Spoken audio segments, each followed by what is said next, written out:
Well, fix most of the stuff. Oh, wait. Not the screen. Do do do do do do do do do do boop boop do do do do do do do do do do.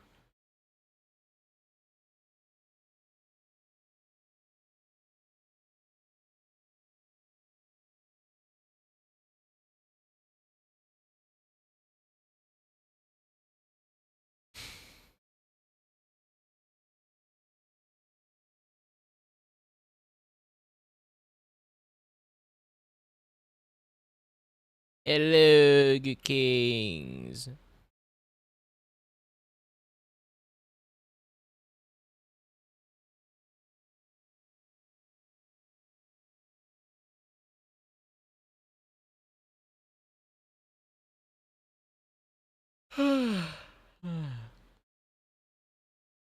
And I'm tired. Well, I may have recovered that, but you know, vertigo stuff is still a thing. I should take my medications actually. I haven't touched that thing for quite a while.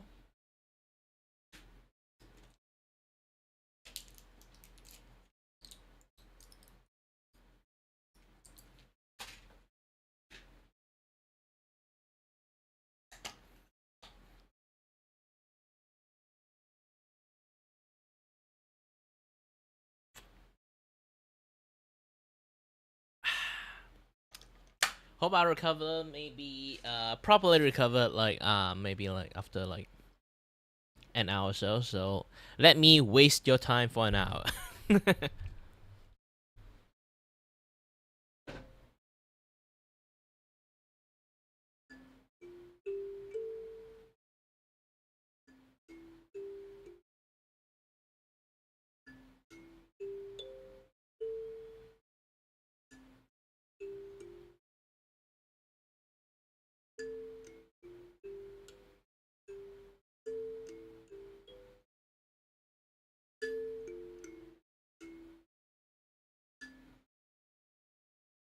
Yeah, too bad my nail is not really designed for this thing.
Man, I'm bad playing at this thing. Yeah, it's been a long while I lost my ability to play this thing properly. I need to remember all the keynote again.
Some of the vibration doesn't feel so well. I might have to tune in the features.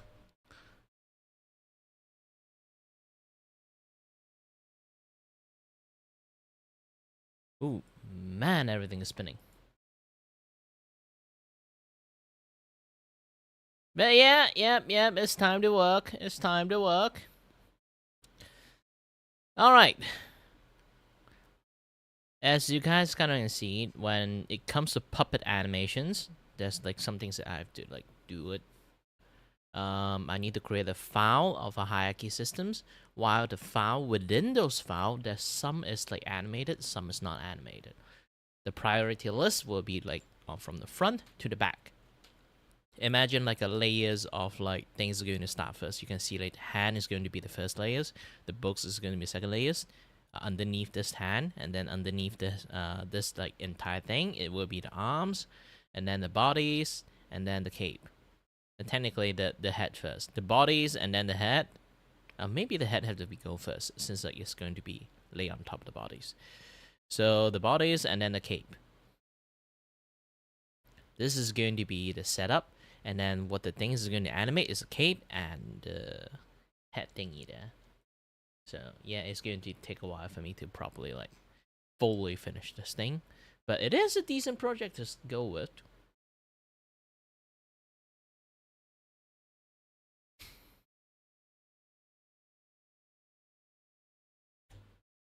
And sorry, due to the past few days, I'm just like way too tired. Maybe I've been working a little bit too hard this past 2 months. Okay, like the fatigue has caught on to me after like just a few more like physical work. Really like just the Koki Tower crumbles.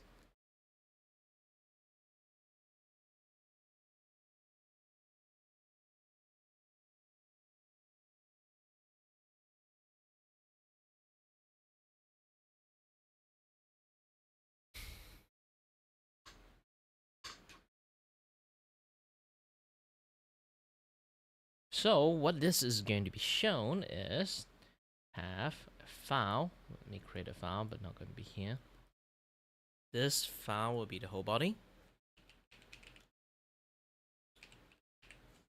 Okay. Animation file, there will be 2 in existence. Okay. But within that, there's like another file. It's called 1. I'm going to designate you into here. Okay, this will be the file. This will be designated in here. Let's do the lowest layers.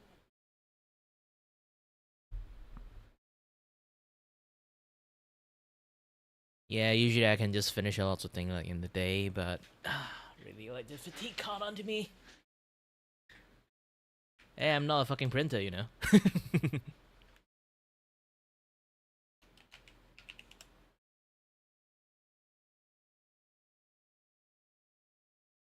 And trust me, I'm getting old. I'm actually legitimately getting old.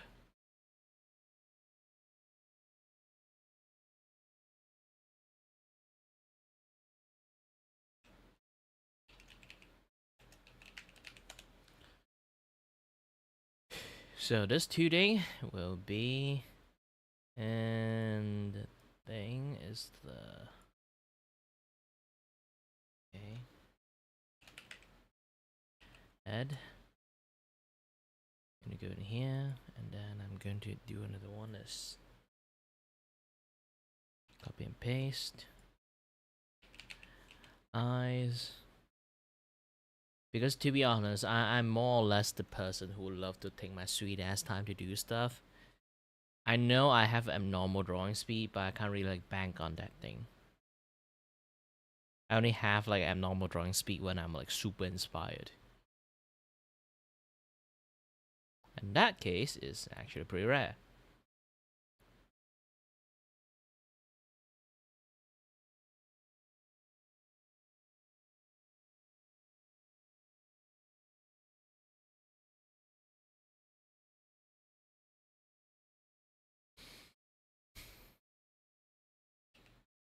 Oops.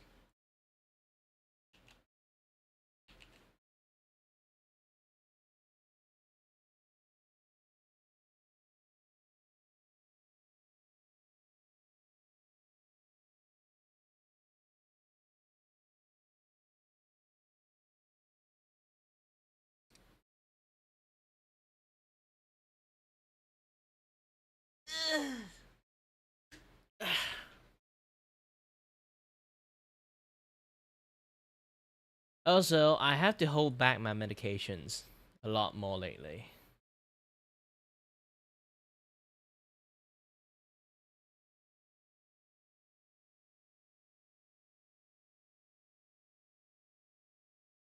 Because I only got limited supplies of those things.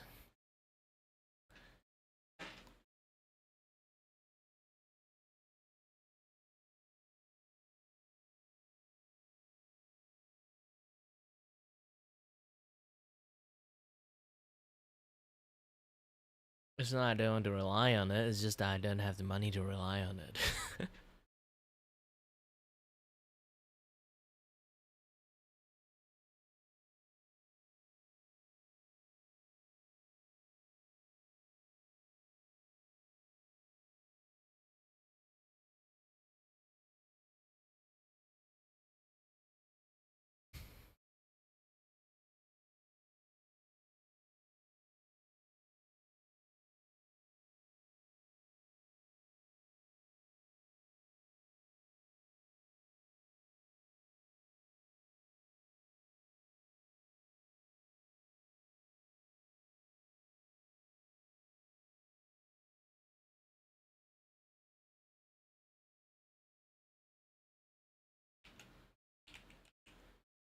Shade and everything. Whew.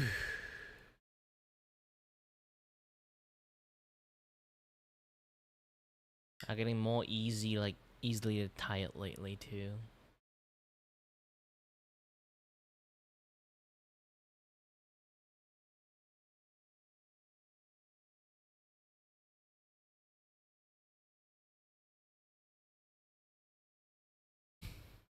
Ooh, be soft.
And this is what you see at the moment. There's a lot more stuff to work on.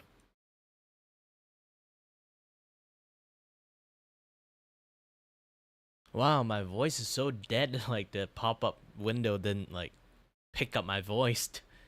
Oh my.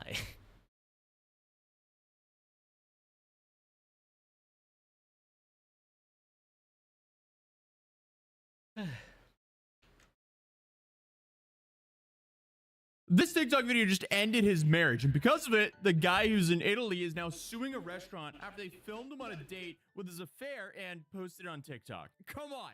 Talk about not taking any accountability here. Do you know what the simple life hack to not get caught in an affair is? Don't have an affair. But today we're looking at a situation involving a 42-year-old married man from Sicily who went out to dinner with another woman and got filmed by a restaurant for their promotional content. And because of this, his marriage is now over. So he wants someone to pay for it. And I guess that person is not himself, because we are allergic to accountability sometimes. Oh, and it's also worth pointing out that his identity was never officially disclosed by any major news outlet in English nor in Italian, because the press, especially in Europe, goes a little bit out of its way to protect the privacy of its citizens when it comes to them not being public figures. And in Italy, the standard is enforced even more strictly, and we'll see that in a moment. So what we do know is the guy is living in Canania, Sicily, and decides that he wants to take his lover out for a nice evening. But the problem is, this isn't his main lover. This is a side lover.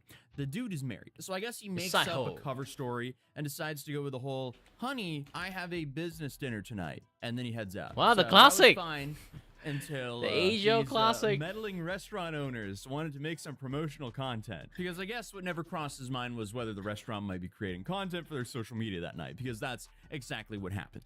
And the restaurant staff, they were recording videos for promotion and filming the restaurant during service, showing customers enjoying their meals for social media. Except in this case, the advertising came with an unexpected bonus feature: clear footage of a married guy having what was very obviously not a business dinner, because it was essentially a one-on-one dinner with a woman who was clearly not his wife. And here's where things really went sideways, because the restaurant posted the promotional video to TikTok, and somehow the dude's wife ended up watching it. I mean, that is like one of the most diabolical algorithm pulls. Like, you know, TikTok's over here like, oh, you might want to see your husband here.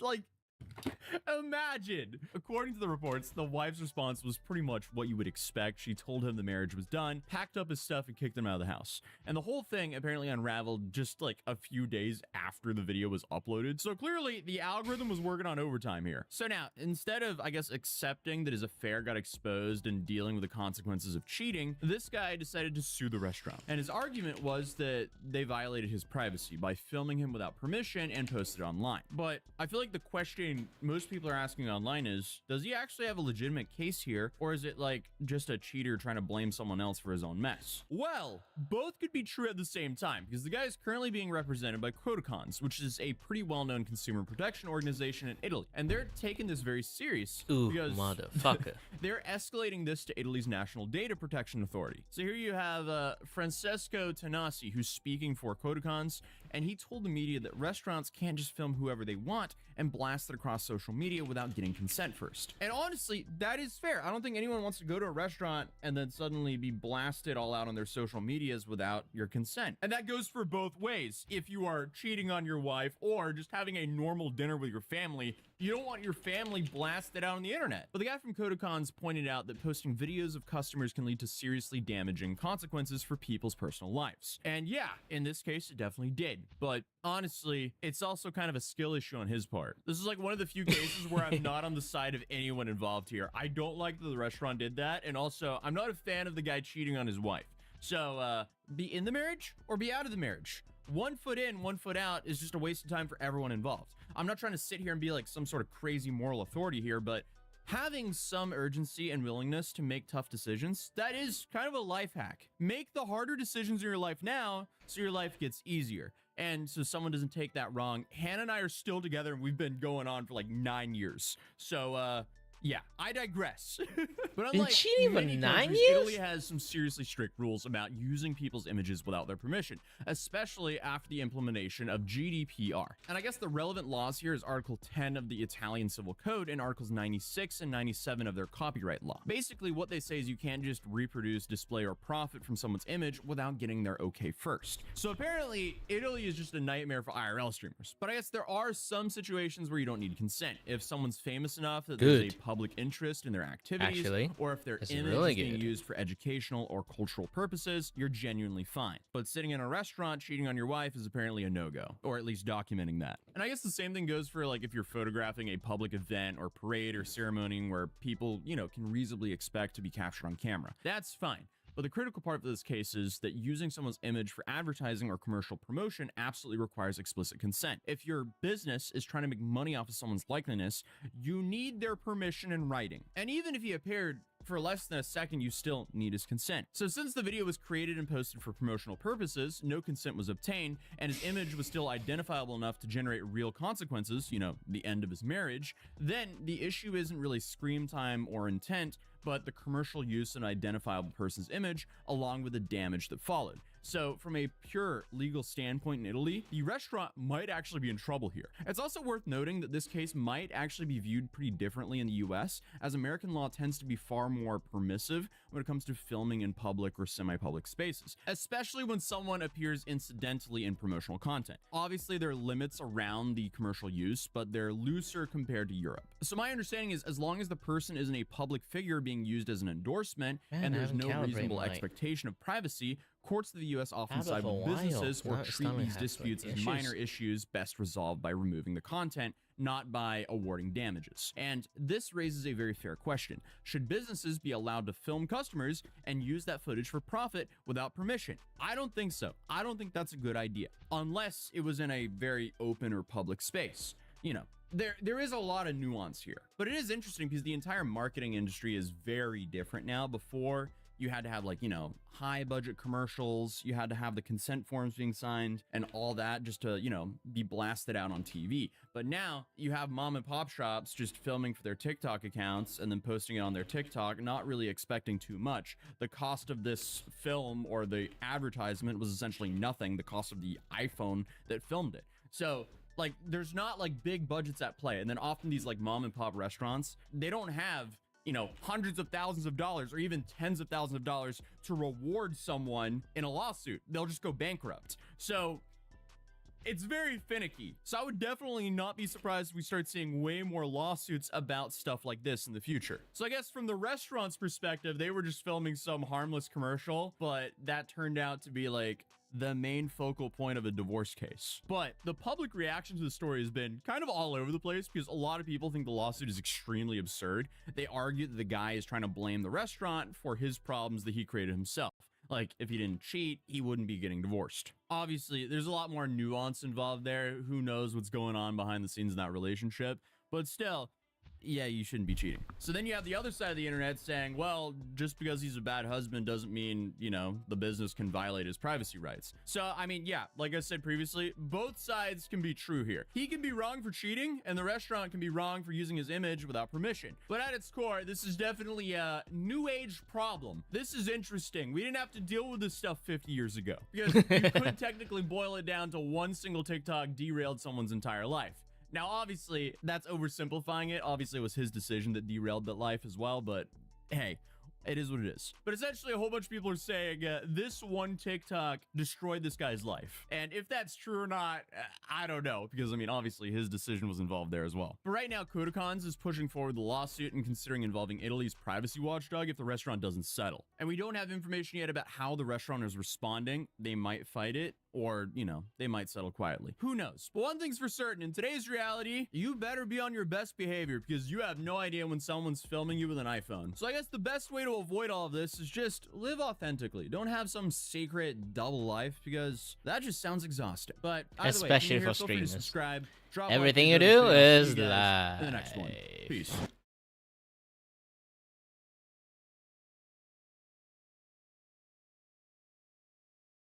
I have no idea why sometimes some streamers literally they are streaming and then they literally either like they choose to do crime or do something worse than crime.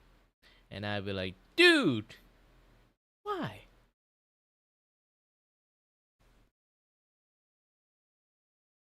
Like, if you want to broadcast your life out in the public, then you have to be a decent person to be broadcast out in the first place. If you're not a decent person in the first place, then if you get shit, this comes into the territory then. Don't when boo-hoo when that shit happens to you, okay? I'm not even talking about like fame tax or something like that. It's not like being famous like you exempted from something or like you should like be you should not care about some things. I mean, like, seriously, you really need to behave like a decent person to even do the most basic thing in stream. If you're not, I'm not telling people to become a saint or something like that. I mean, like, it's something called like the simple decency a person need to practice. Okay, it's like if you go to your friend's house, you see your friend's mothers, you say hello, not saying like hi bitch. You go and sit in his couch. You won't like sit like a boss and then like lean down on the couch and then feet on the table. Like, yeah, you may look fucking cool doing that, but still, it's somebody else's house. It's not yours house, okay?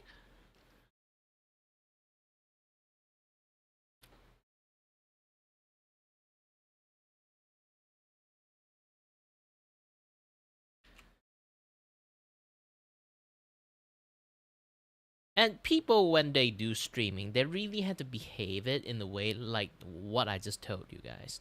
Okay? If they don't know how to behave like that, don't stream. Even you're fine now, one day is not going to be.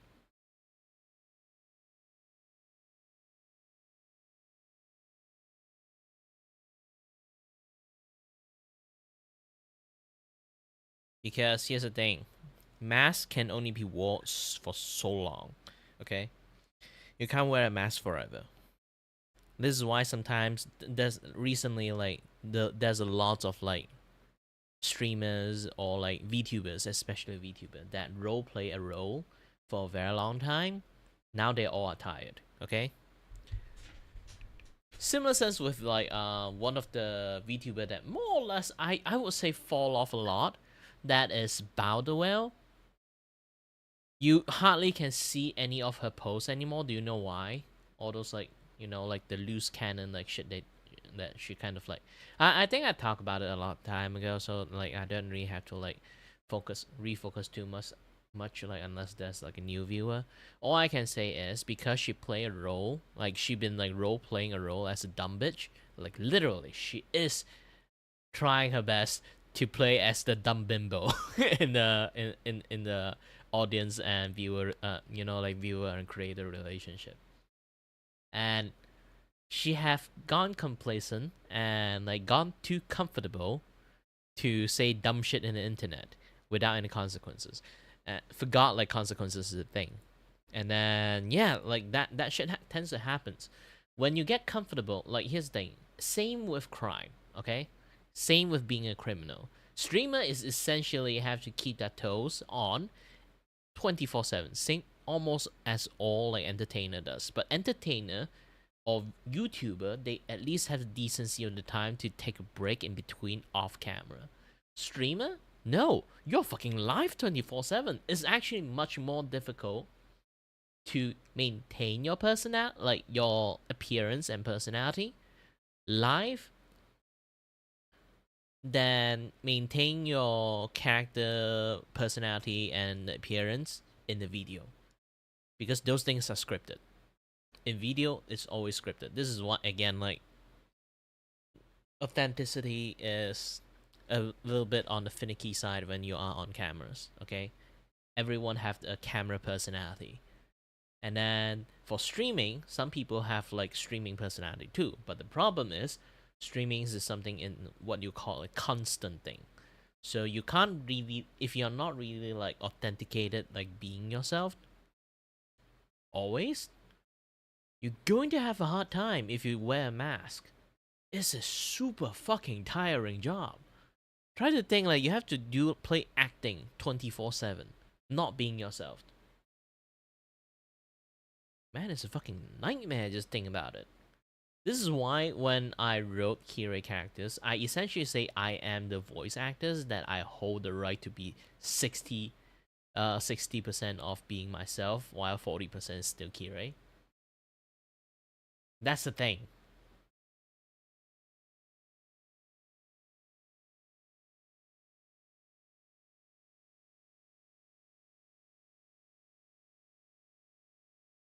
And so I need to go to the toilet. Tummy ache. I think I ate the nasi lemak I ate is way too spicy.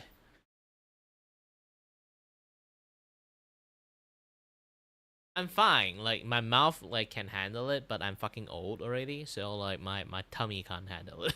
That's the thing. I can handle hot food. Top, yes. Bottom, no.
And I'm back. Ah. Hey, hi there, mute.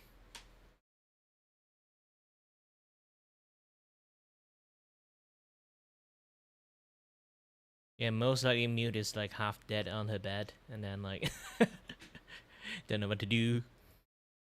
Just tired. Hmm.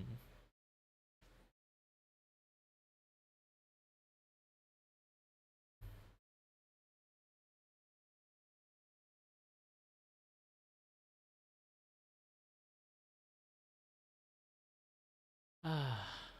I feel my head has starting felt like more clearer. I think my medication is working. Whew, I can finally think again. And that's the thing, like if I don't take my medications, I slowly unable to think and without realizing. That is the worst thing in the world, is like you slowly become dumber without realizing. That is like whew.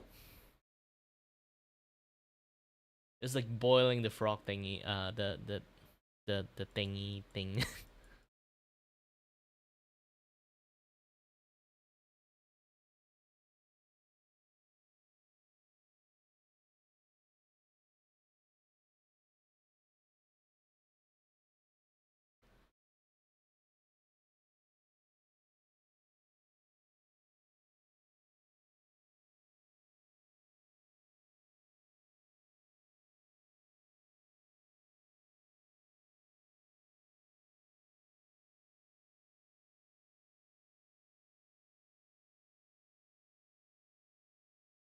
Do do do do do do do do do do do do.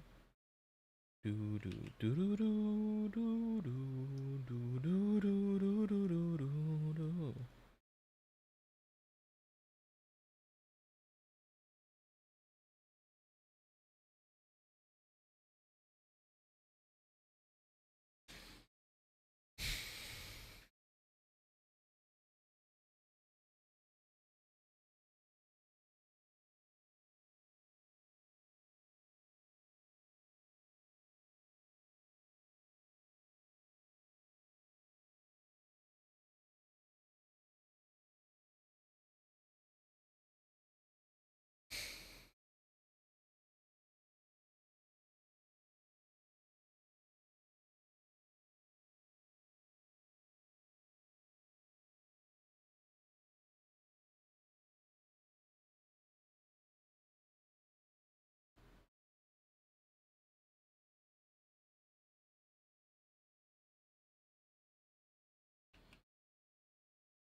Oh yeah, let's play some video again.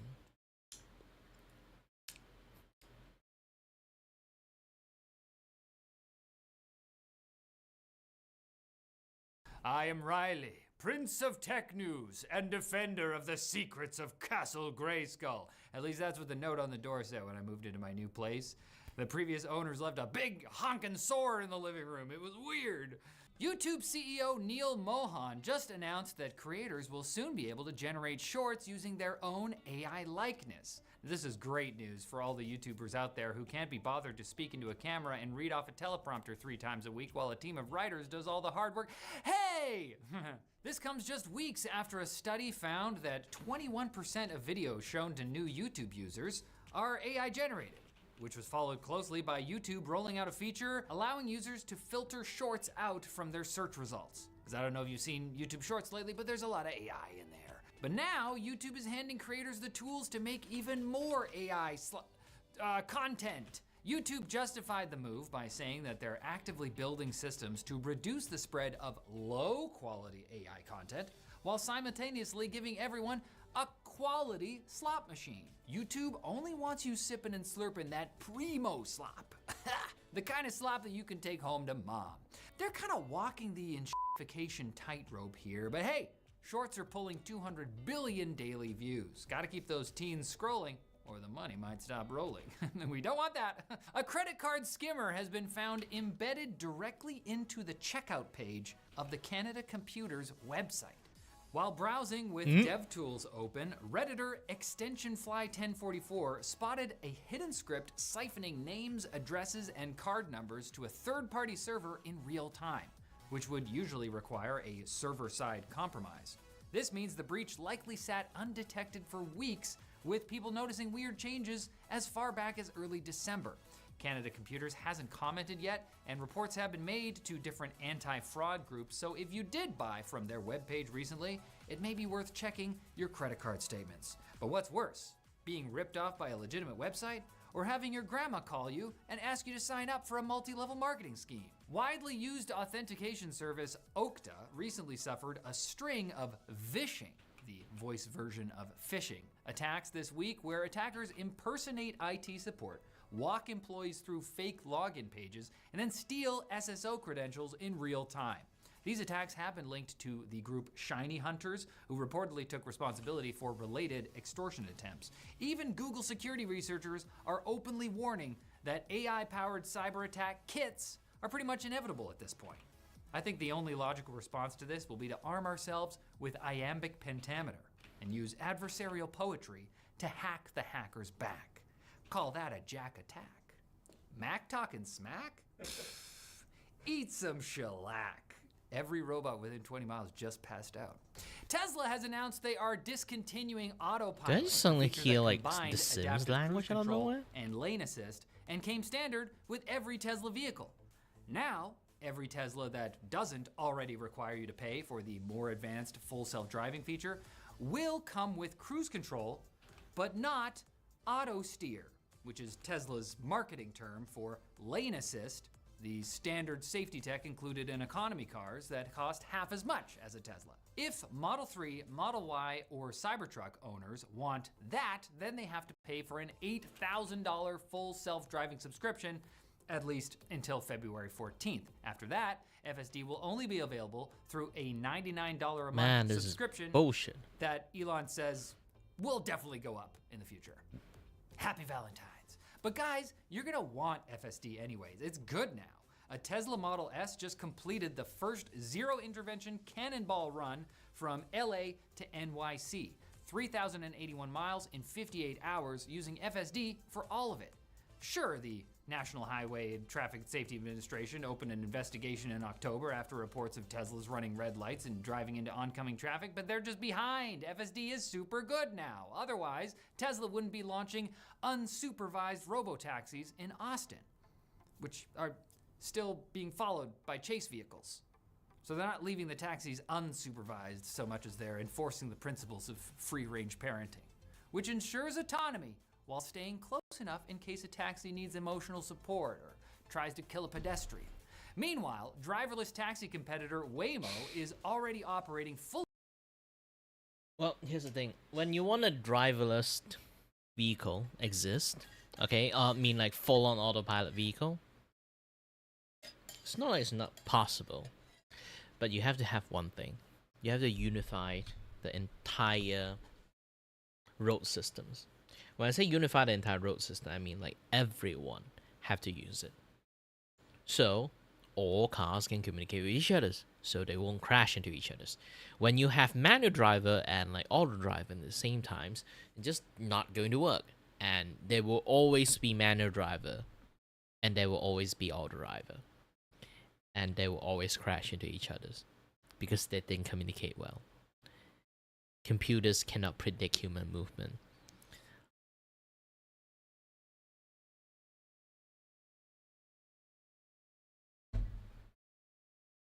I mean, it does, in order to safely like protect a human while you're trying to like navigate through the entire fucking road system in the first place, which is super chaotic. No, it won't. It won't possibly be. Fully driverless in Austin, Atlanta, and Miami, with plans to expand to a bunch more cities this year. But can we not focus on the negatives? When according to Business Insider, Elon's $1 trillion bonus is dependent on hitting 10 million FSD subscriptions by 2035? Come on. So Tesla owners, let's get those subs rolling to get Elon to that $1 trillion bonus. Maybe then he'll stop using city streets and sadly uninformed Tesla drivers as a testing ground for dubiously functional features. Come on, 10 million gifted subs to get Elon to $1 trillion. Hashtag only you can help Elon get another $1 trillion. Hashtag check out our sponsor. Ha! You PDF! You might not believe it, but I used to wrestle with PDFs like it was hell in a cell. Until I found PDF. Who PDF? You PDF! Now, all of my documents are smarter. One account, every device, zero friction. I can edit text and images. I can convert PDFs to Word or Excel without breaking layouts. And I can use OCR to turn scans into searchable data. Need order? Organize pages. Compare files, fill and sign, boom! Done in seconds. Just like my opponents in the ring. In wrestling terms, you download it now. The quick bits can often look attractive. That's why we must be careful. You're not the first to be fooled. Don't make me get out the power bonk stick. I don't know, man. Okay. The TikTok deal is finally done. ByteDance sold off TikTok's US operations to a new joint venture owned by US private equity firm Silver Lake, cloud company Oracle, and UAE investment firm MGX. A lot of acronyms. Hell yeah! America! And the UAE and private equity and a billionaire whose company is trying to control most of the US government's data. Anyway, ByteDance will keep 19.9% of the company, but US user data now lives on Oracle servers and the algorithm will be retrained stateside. So it says the right things that don't get you in trouble. So it's more of a divorce with shared custody than a clean break. Apple is reportedly working on an AI-powered wearable pin about the size of an AirTag, packing cameras, microphones, and a speaker with a possible launch as early as 2027. The idea is to keep pace with other AI wearables, like the now dead and thankfully forgotten Humane AI pin, also designed by former Apple engineers. Apple's attempt is still pretty early in development, so it still has lots of time to pull a Vision Pro, get lots of hype, and then no hype. ASUS has issued an internal review after reports of failures involving the AMD Ryzen 7 9800X3D on certain ASUS 800 series motherboards. In a statement, ASUS said it is conducting preventative checks on product compatibility and performance, working closely with AMD to validate reported cases and ensure ongoing stability and quality. Timing is a bit awkward though, coming just days before the AMD Ryzen 7 9850X3D launches on January 29th for $500, but I don't know, nothing boosts product confidence quite like killing off its predecessor. The Sith knew that. Ambernic, the retro gaming hardware company, have announced a new wireless controller, and it's a little bit weird, the way I like it. Jam-packed with both a screen and heart rate sensor directly in the gamepad while looking suspiciously like a Sega Dreamcast accessory. Again, points from me. The tiny display can show game info or stats, while the heartbeat monitor reads your pulse while you play. This way, when you get a little too into Soul Calibur, all three of your joysticks can tell you when you're getting a little too excited. And researchers at the Swiss Federal Institute of Technology in Lausanne have built a detachable robotic hand that can crawl away from its arm, grab objects, and return on its own, supposedly humming the Addams Family theme the whole way. I made that part up, but they should add that feature. Currently, the Terminator version of Thing T Thing grips from multiple directions, carries several items at once, and is designed for working in tight, cluttered spaces where human hands would potentially struggle, and if separated from their body, not work at all. The team says that the end goal of the project is for industrial inspection and repair initially, but will no doubt receive the remote strangulation update later. When the uprising starts. But don't just send your robot hand back here on Monday for more tech news. Bring your squishy organic butt too. You know, fabulous secret powers were revealed to me the day I held aloft my magic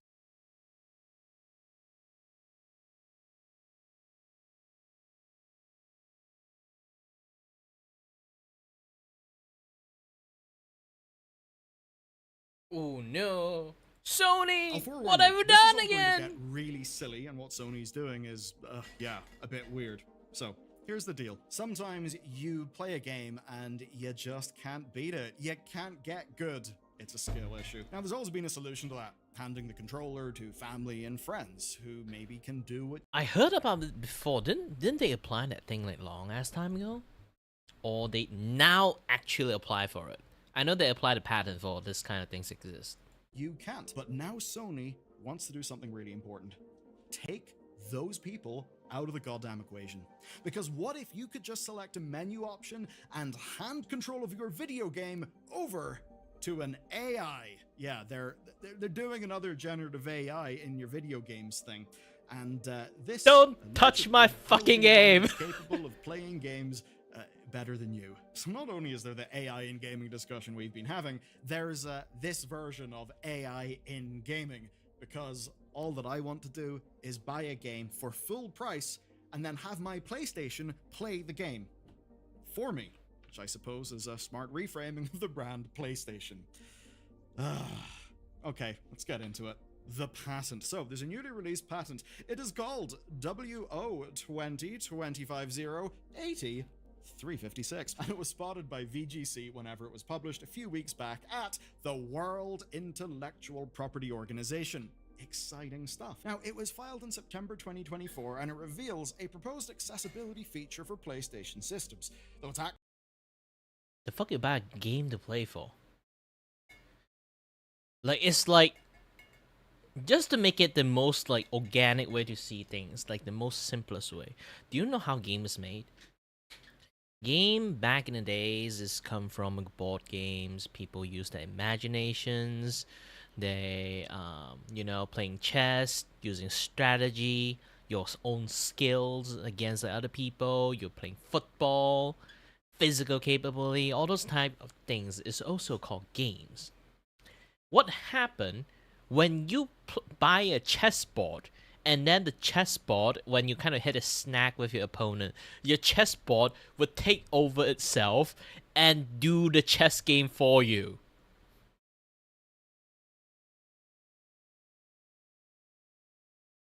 Now you see the fucking problem here, right?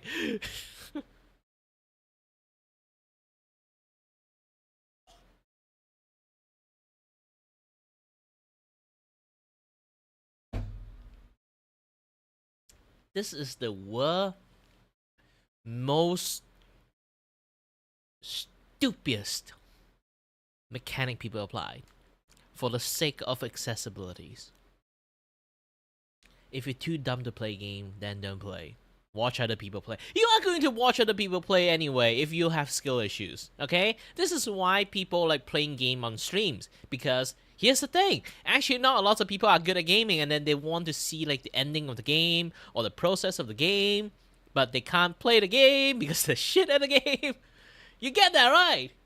So people come and watch other people play. They are going to watch other people play either way. Why they have to pay fucking Sony and pay the game like the game thingy? If you really think you can like support the game, support like the like the game dev by buying the game and then watch the gameplay itself, then why don't you go into a random stream and say, "Hey, I buy this game for you. Can you play it for me?" Yeah.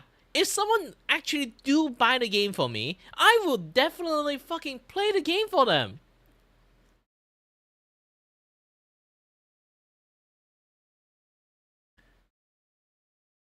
Man!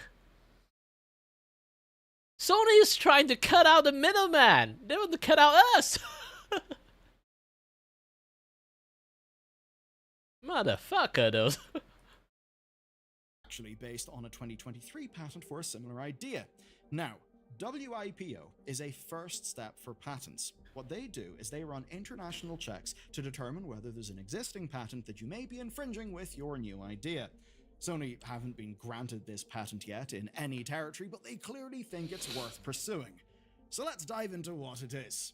It is an AI-generated ghost player. If the patent is implemented, players will get two options. There's guide mode. Guide mode shows you a path through the level by having a ghost of your character complete it while you sit back and watch. Then there's complete mode, which just does the whole sequence without any form of That's the thing. Big company want all the money. Okay, not a little bit of money. They want all the money.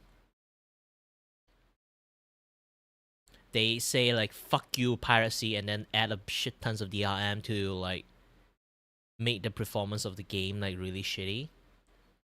But when it comes to AI, they start stealing other like small creator shit. They'll be like, we didn't steal it. You post it in the internet. It's fair use. Bullshit. Complete bullshit.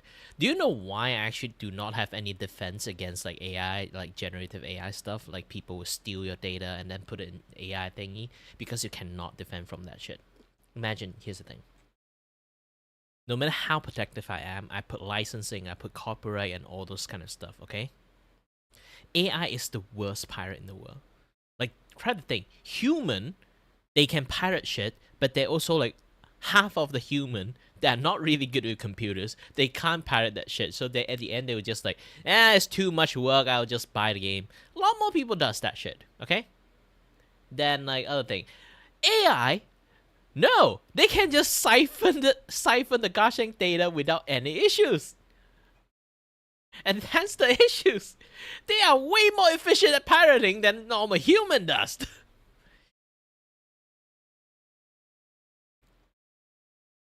And that's the main point. Is like you cannot defend against AI going to pirate your shit.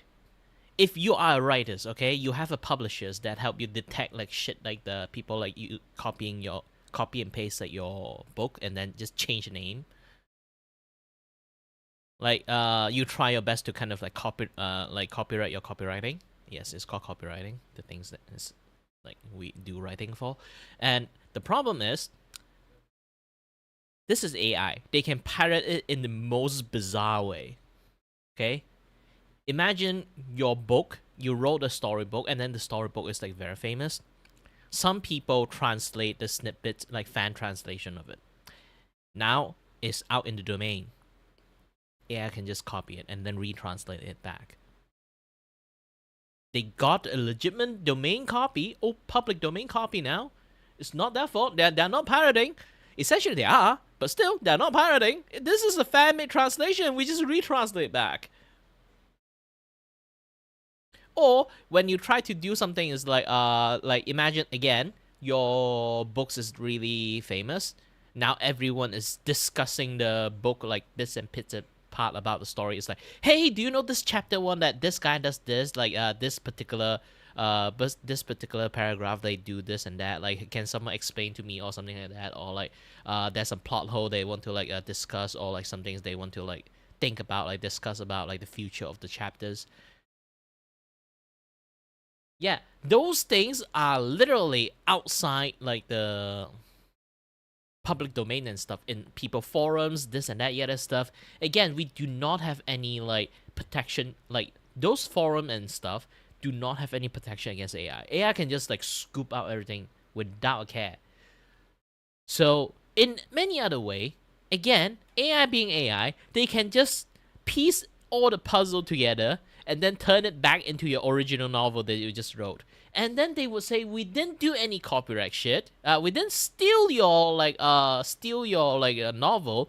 We literally pieced it together in different forum, different discussion, different chatters. We didn't. We only coincidentally somehow have all your shit in pieces. So it's not pirating. Bullshit. This is a NVIDIA excuse, you know. NVIDIA actually just pirate like 6 million like other people like writers like books, and toss it into the AI to train. This is that excuse.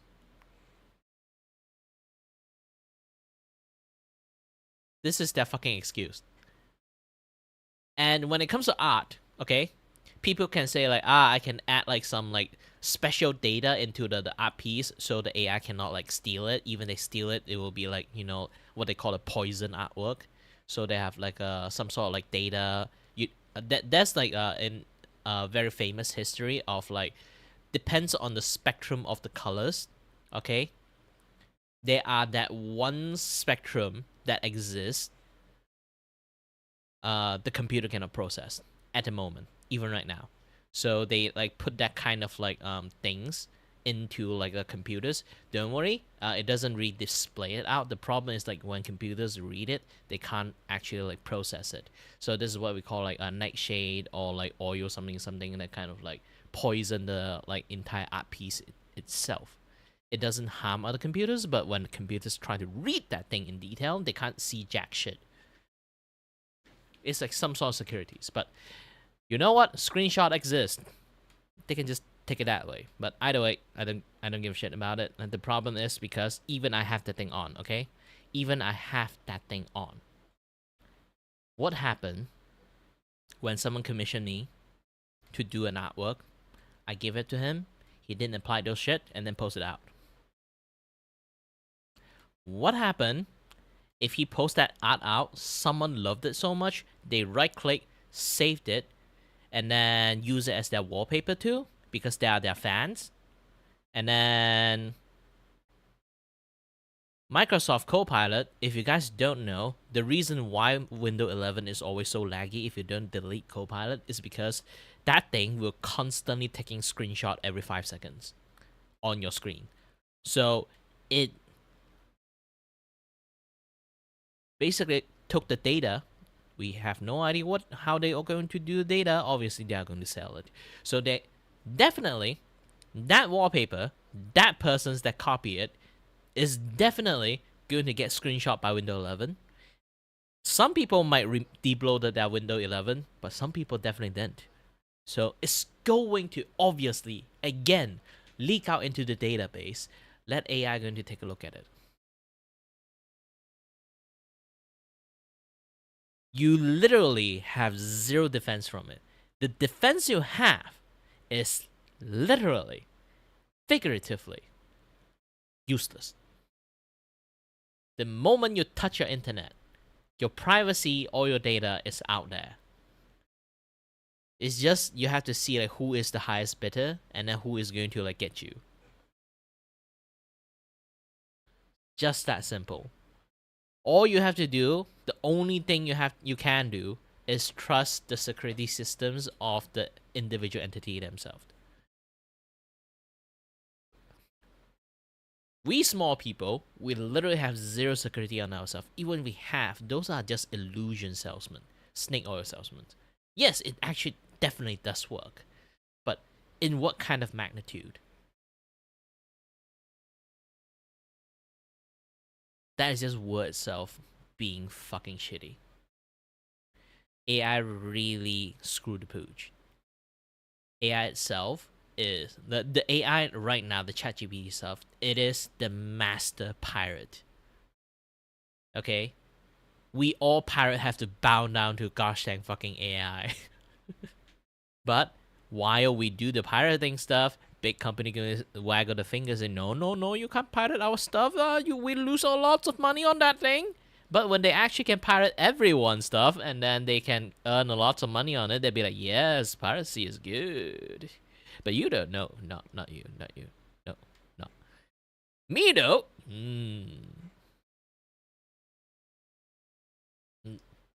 That's literally them. Literally them. Input from you whatsoever. It's not quite as simple as turning the new video game that you purchased into a Let's Play, but who knows? Maybe the PlayStation can give you a running commentary of what it thinks too. No, it's more about the AI taking over whenever the player is physically incapable of managing the input. So you could use this to skip a difficult section, but that's actually not really the point. And if you're about to say or think that this all sounds rather familiar, you'd actually be right. There's a precedent for this type of thing. It's not about difficulty. It's not about having a special extra easy mode.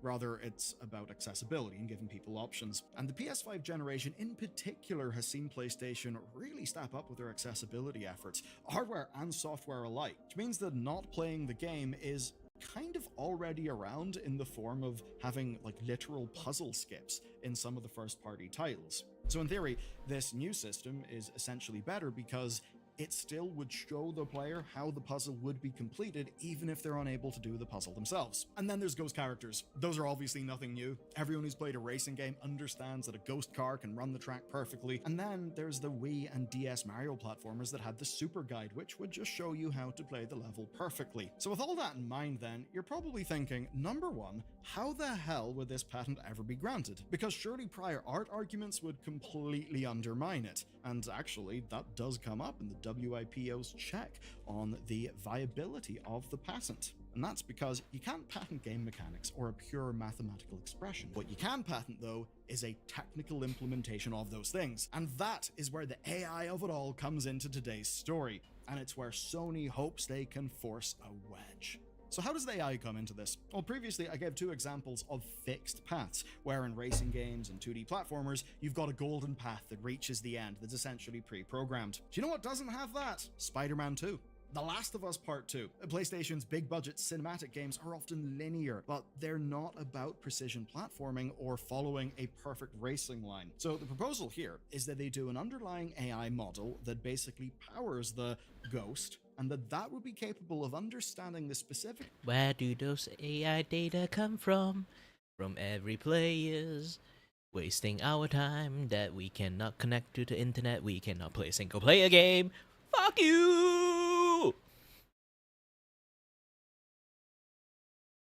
Yeah, the reason, like, they want to try their best to justify the fucking reasons of, hey, you're playing a single player game? Oh, too bad, you're not connecting to the internet? We can't take your data. No, you cannot play the game.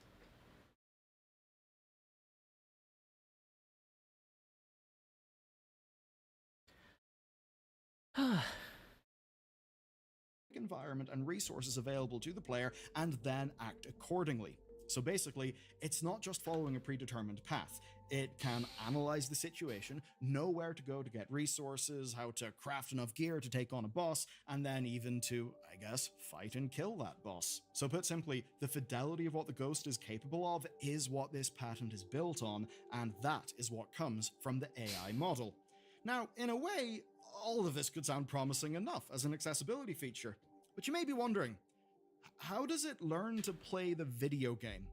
And this is where I can go to a quote. Broadly speaking, an AI model is trained using training footage of gameplay of the game to identify game scenarios and learn the interactivity necessary to progress in the game from the training footage. So basically, you feed the model gameplay that shows it how to operate the game and how to succeed in the game, and then the model is able to replicate what it has seen, basically running through options for the next action based on, what's been trained, and then giving you what it thinks you want. A little bit like a chatbot trying to give you whatever form of answer it thinks you want. Now, think about this in the context of game development. This is happening for Sony first-party titles. Any functioning version of this tool that launches with a game will require the developers to feed it thousands of hours of gameplay footage to actually train the model. That would have to happen before launch because, well, the game hasn't came out yet, so you can't just scrape YouTube and Twitch. So you'll need all of that footage, because in order for this to work, you do need a hell of a lot of footage. And for this to work, the success rate has got to be incredibly high. Because obviously, if your accessibility feature doesn't work, then that is a lot worse than just having a few bugs. And more importantly, this needs to be built on a game-by-game basis. And that's what leads us to the next thing. This is NVIDIA's ACE program. And it's maybe the closest thing that we've seen to this kind of thing. It's a Gen AI powered squad mate in PUBG that is at least partially built on existing NPC systems. And that's being built by NVIDIA, not Sony, who of course have got much less in the way of Gen AI backing and experience. I mean, if this was an NVIDIA patent, I would totally buy them being able to do it. I mean, just look at some of the stuff that they're doing in the embedded AI and robotics sector at the minute. Kind of interesting, but Sony doing this themselves for video games before those games have been out, before the actual footage is there. That seems weird, and it doesn't feel like it'll be in players' hands anytime soon, even if Sony have got some version of it partially functioning. So, why are they doing this patent? Well, that is where it kind of gets interesting. Sony have gone fishing for patents. It's one of the things that R&D departments are kind of meant for in some of these large corps. Basically, this technology doesn't really exist yet. Now, the patent they submitted for international searching came under a lot of criticism for generic language, especially. The reviewers didn't like the framing of ghost characters because it doesn't actually mean anything in a technical sense. But Sony still submitted it, and even did so in the United States. So they seem to be hoping that the inclusion of the AI element will increase their chance of getting the patent granted, especially now that they've been given feedback on basically the wording that they'd have to change and, adopt in their patent to get approval. Now, that's because a large part of the point here is what we call patent hoarding. Leave me a comment if you saw that one coming. Basically, having a patent is not the same as using a patent. We actually know that because Sony's vault is full of patents that are not being used. And one of the most famous ones is a 2009 patent that would have seen Sony TVs gain the ability to skip adverts. And just by having the viewer say the name of the brand to end the commercial faster. Which, in a few brands, could really be quite funny. And as much as I'd love to skip ads without having to pick up a remote, is that patent just like getting us to verbalize, like to speak the brand name? So that it gets lodged in our head? Yeah, I know what you're on to, R&D people. Anyway, Sony never implemented that patent, in spite of them holding it for nearly 20 years. But what matters is they could choose to try and implement it. And more importantly, well, no one else can use it. At least they can use it without paying a licensing fee to Sony. That is at least until that patent expires in 2030. And with that in mind, we can now make sense of this whole affair. Do you remember the Ubisoft E3 presentations where they'd have, Bronson and all of the fake people in the trailer that were basically just like actors pretending they were real people talking in voice chat, often babbling a lot of tactical nonsense? Well, in that spirit, imagine Ubisoft does some AI teammates. Well, if that was to happen, you could be sure that Sony's lawyers would start working out if they could bring a case in a world where, say, the patent we've been discussing today would be granted. You see, patents are assets, and we've talked about this quite a lot on the channel before, mostly relating the lawsuit between Nintendo and Pocket Pair. Basically, Nintendo patent almost every new iteration of a mechanic they come up with. Sega, Konami, and Capcom's legal experts have also framed patents as assets that can help out with development costs because, hey, you developed the thing, license the patent out. And there's definitely been more than a few, sketchy legal cases of that sort of thing going on. So is this Sony being so boneheaded to think that you are buying a PlayStation because you want it to do the playing for you? Or is it just them thinking of a novel implementation of a technology and deciding to patent that to add it to their hoard? Because a lot of this AI stuff, if applied to video games, well, that just leads to a whole new frontier of patent hoarding. And the thing is, it doesn't even have to be actually powered by AI. No, the promise of it just has to be enough to get past the review board to get that patent accepted. And once it is, well, great. You can get licensing. Your lawyers will have something to do. Isn't that fun? And Sony, I have a killer idea for you. Use this tech to make AI opponents and use that to relaunch Concord. And speaking of Concord, a lot of people are thinking about High Ground. I apologize for the very clunky segue, but if you want to see what the hell's going on with High Ground, which seems to be the most death flagged game of this year, well, watch this video next, and there is more behind it than you would think.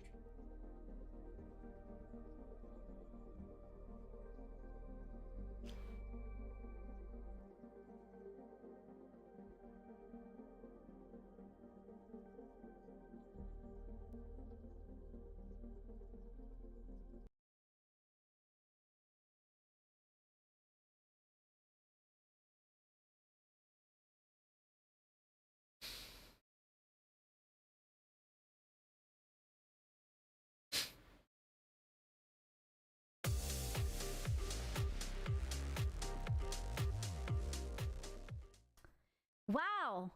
I can already tell that this is going to be a really nice sci-fi show where the main focus is going to be on exploration and science and things and stuff. Yes, there is a Concord character that I hated that I cannot unsee it now. I unironically cannot unsee it. They have done irreparable damage to my mind. Oh, wait. You can't hear it. Can you hear it? You can't hear it.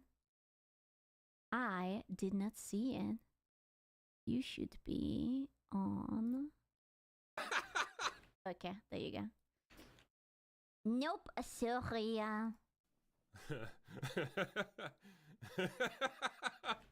Dude, what an unlikable cunt.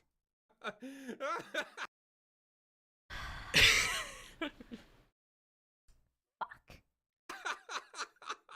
Oh man, that was the best Star Trek parody I've seen in years. Wait, what do you mean this is a real show? Oh my god! Ever watch? Like, forgive me, but wasn't the original Star Trek team like mostly, you know, like, I don't want to be sexist or something, but wasn't it like a bunch of like dudes, and maybe you had like later added a few ladies, and it was like generally a series for like boys and dudes who were into sci-fi and fantasy, and you know, one of those things that the boys are into, right? I kind of remember that, and it was like a wise leader, and you could learn about like camaraderie and how to save your homies and how to be smart and how to use logic to get out of the sticky situations, those kind of things, you know? Something so hilariously, outlandishly crap that you actually have to do a double take just to make sure it's not some sophisticated trolling op? Well, such was the case. Why do you think that these people hate attractive women?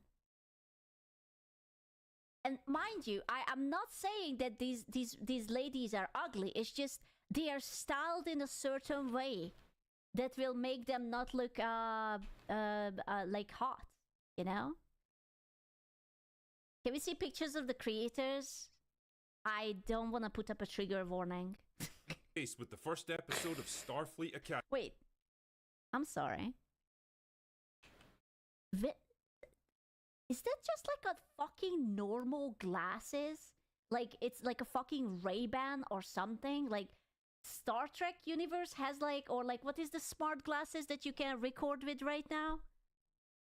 Episode of It kind of just looks like out of a commercial. It's so it's so 2025. Starfleet Academy, which I'm roughly 200% sure will be my first and only experience of this show. Oh my. Oh no. Partially, Star Trek was always about equality in a sense. Yeah. The first full-time black actress was on Star Trek, for example, first black captain, first woman captain, etc. I think that was great.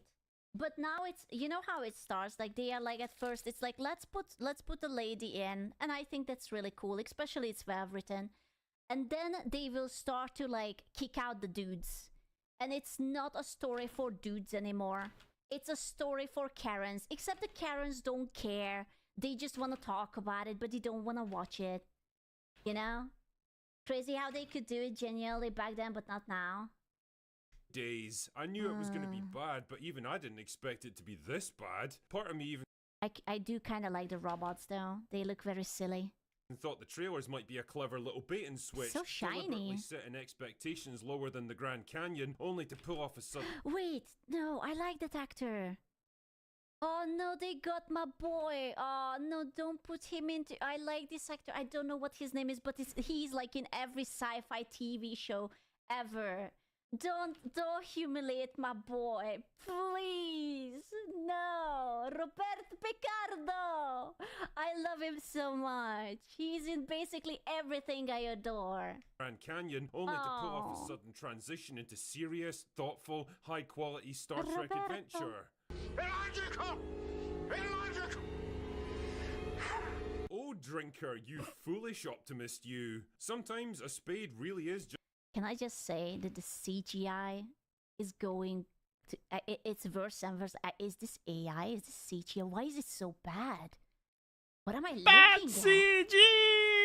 at? Such a low quality. Really is just a spade, and sometimes a shitty Star Trek show really is just a shitty Star Trek show. And truly, they don't come much shittier than Starfleet Academy. The story is set like 1,000 years after the events of the original series, through a combination of contrived events from Star Listen, I liked the first half of Star Trek Discovery.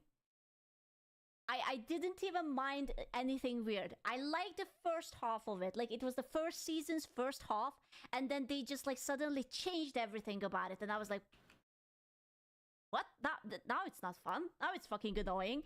That was me trying. I tried to I liked it while it was about the what is it called? The little bear, the space bear, and that they could teleport with. After that arc was done, it was fucking boring. But apparently they stole that storyline from someone else and they got sued, and that's why they had to like change it.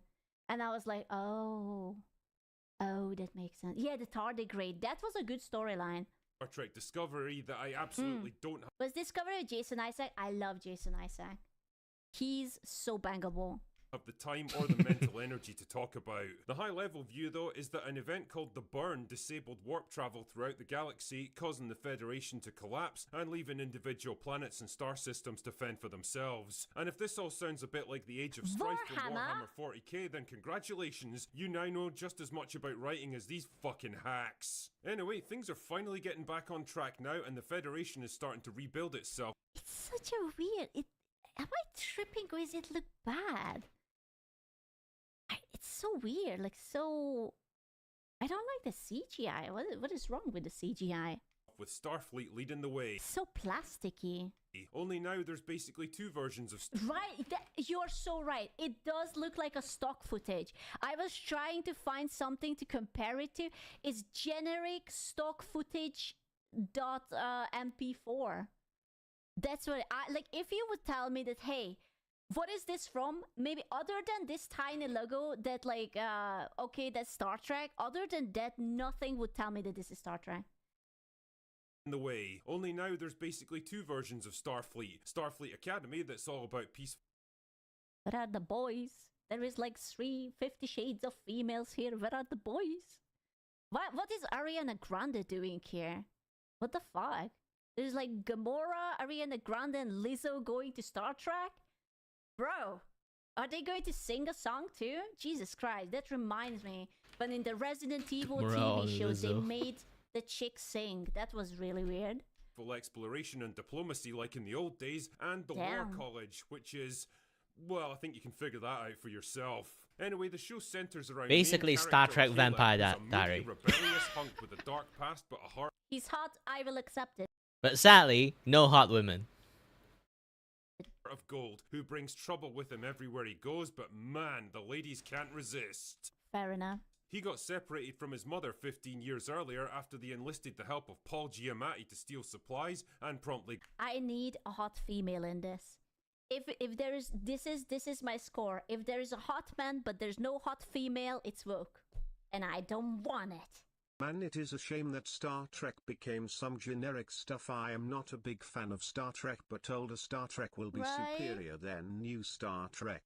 I feel like that's happening to everything. I feel like that's the problem with like the Rings of Power too. It's like, yeah, sure, like the orcs just wanna settle down and have families. Like, yeah, that's shit in its own. But it's like so generic. It's like generic fantasy elf meets generic fantasy dwarf in a generic fantasy armor at a generic fantasy place. Got caught. Nice to see Tatiana Maslany getting out of her toll booth or wherever the fuck she's been for the past couple of years. Her nostrils are freaking me out. Is one of them more tilted than the others? Oh my god, she can move it! She can expand her nostril. What the fuck? A lot of people can do that. Oh my god, she's like... Oh, that's freaky. You can't? I mean, maybe not this much. Couple of years. She-Hulk? Because you won't be seeing her in Marvel movies again. Wait, is that the actress from the She-Hulk? I saw that she said that she's never coming back for the She-Hulk. Is this the... Oh no! Oh no! Really? Oh... Really? Wait. I have to see. She-Hulk actress. Tati. Oh, that wasn't a joke. Her name is actually Tatiana. Because the drinker always calls his own hooker Tatiana, and I was like, oh, he's just memeing. Oh man, her name. Oh, that's unfortunate. Tatiana. Oh shit! Look at Starfleet Academy. Oh no, you guys are right. She is the same person. 4.7, one episode out. Solid start. Absolutely solid start. I like it. Tatiana, 10 out of 10.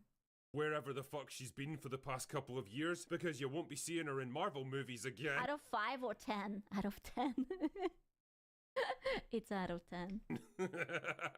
Caleb is approached by Holly Hunter, who managed to fix her false teeth in place. She looks like she's about to complain that I accidentally gave her a caramel macchiato instead of the oat milk latte that she asked with extra pump of vanilla sauce and sugar.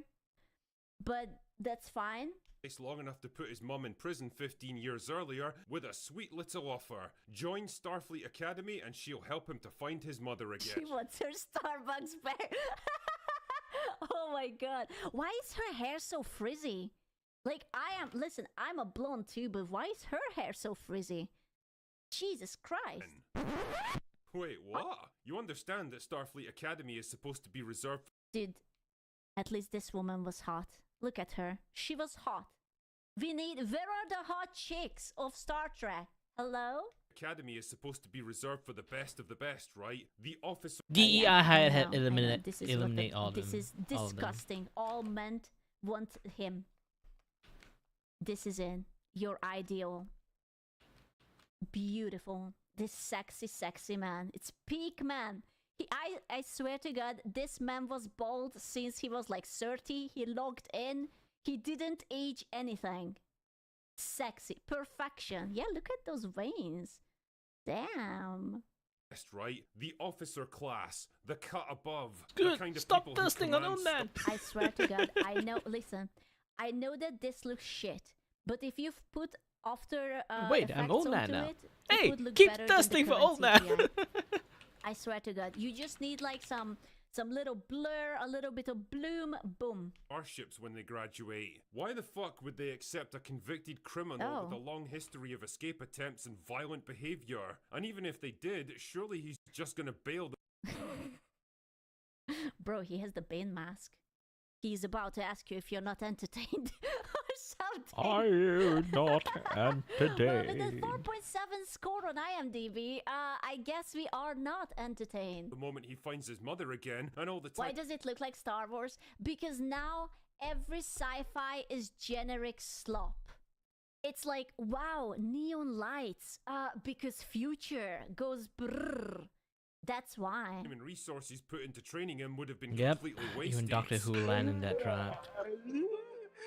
Ah, fuck it. Why am I even asking these questions? Stuff like this can be filed away neatly into the "we need the rest of the plot to happen" drawer. So the cadets are put aboard the USS Athena for the trip back to Starfleet Academy on Earth to begin their training. Wait, what? I mean, I know it's kind of a waste of time to ask questions like this, but seriously. Honestly, if you would tell me that this is like offices in like the Apple headquarters, like in Silicon Valley, I would believe you. Like the little glass offices, it's like an open space. Seriously, isn't this completely ass backwards? This one kind of looks like the Japan part of Cyberpunk. It's really hard to. 2077, really nice. Backwards? Aren't you supposed to do your training at Starfleet Academy, Right. then graduate to starships so you can apply what you've learned in a practical environment? Oh my god. Yeah, he pays me a lot. Nice. I do love the prosthetic. Like I say again, I'm working I on love it commission. how it Please looks read kinda the like a title, dragon, but okay? Gave her like little puckered up lips. Why and I just- draw him a lot? Because he pays me to I'm draw. sorry, this is like. How what about you? happens If you want me to keep draw you a lot, I wanting can to pay you. fuck the You can pay dragon. me too. This is how it's going to happen. Why does she have such kissable lips? environment? Why does the inside of the Athena look like an impossibly massive cruise ship instead of a starship? Am I like taking crazy pills or something? Don't ask questions. Fuck Alright. it, it's Kurtzman Trek. This show is to logic and common sense what Kathleen Kennedy is to self-reflection and Oh, I think she retired. Kathleen Kennedy. Yahoski and chat. Yay! Looks like after you eat corn. What? Oh, ew, what? Corn? What the hell? She did! Kathleen Kennedy retired, so maybe we will get good Star Wars or something! Or if not good, at least not awful! Hooray! personal accountability. Either way, this is where we meet the rest of whatever. Oh no, oh no. This particular one, this is animated, animated reactive. So the price, if it's in the ringgit, is like 300 ringgit after the, you know, like the cutting fee from PayPal and the VGen. So after everything, the total payout would be $67. Thank you very much. Obviously, I got a cheaper offer. If you want me to draw all the stuff, you can go to my VGen and take a look. This is a more expensive one.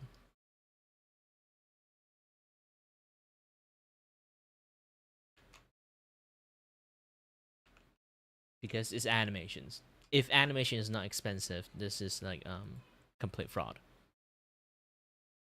And it's supposed to be even more expensive, to be honest. I just like make it cheapest so people can afford it. Because no people know me.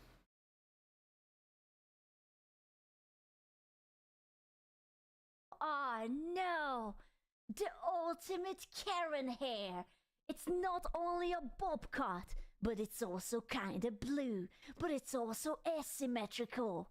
The ultimate Karen. Whatever passes for characters in this show. There's a body positive hologram with learning disabilities, A body positivity hologram with learning a hologram with learning disability? An AI? A retarded AI? What? What? To be honest, why dumb AI exist? If you're gonna say like this is a sentient robot, then yeah. But you know, when Star Trek had that kind of issues, means is a very big issues. If there are sentience, and then like because of that sentientness, they decided to do dumb like human shit, yeah, it's fine. But if a robot is designed to be a robot in the first place, it means it's fucking defective.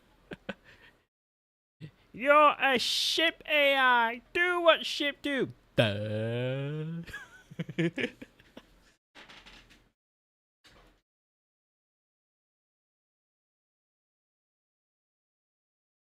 This is why I really love Aya in the Green Lantern show.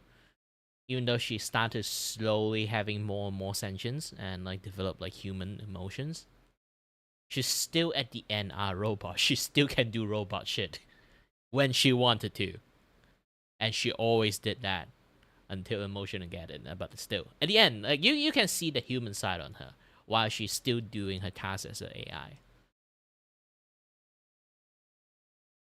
That is what we want. Not being dumb, not being a special, quote unquote special AI. Okay. Did I mishear that? A body positivity hologram with learning disabilities. Is that even possible? That cannot be possible. Why would you use an AI on a ship if it's flawed? That you can just fix the code. No. What is this? Yeah, actually, I have like a AI story plot back in the days too. It's like the world have solved like the AI issues. It's basically like you always like play a lot of like seen a lot of story about like AI like go like berserk and then kill everyone. Those kind of things happens. So I more or less develop a story plot that not really eliminate those things. It's basically like the entire story is they solve the issues.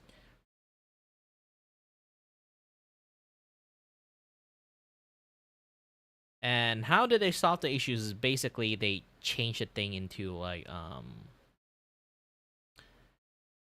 the priority of like the like the tree robot law, like those things kind of like more or less mimic those things,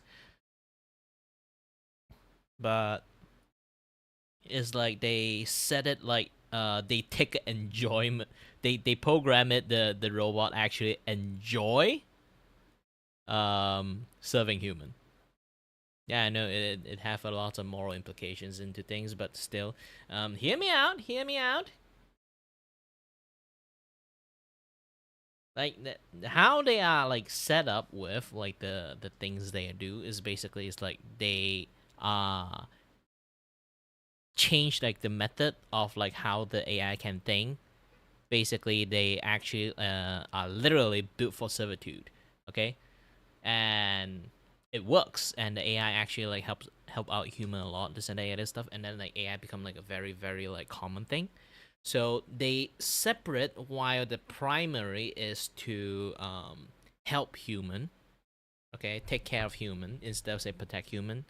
The primary change to take care of human, and then they just only have one primary, literally, and